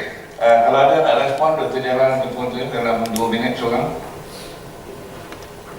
Respon Datuk Firdaus, usaha yang mungkin tim saya buat sekarang ialah kita nak cari apa pemenang-pemenang rural business challenge ni yang telah berjaya dapat hadiah grant apa tu. Kita nak tahu rahsia benda yang nak berjaya, and then kita buat modul untuk dia, dan kalau boleh dia akan melatih local champion, local agent yang ada lah, usaha-usaha di luar bandar sana, supaya jadi macam dia. Jadi ini adalah usaha untuk mengubah minda yang masa terdekat. Saya harap KKW akan menerima modul itu nanti untuk dilaksanakan. Terima kasih. Okey, sila Tuan, kalau ada respon.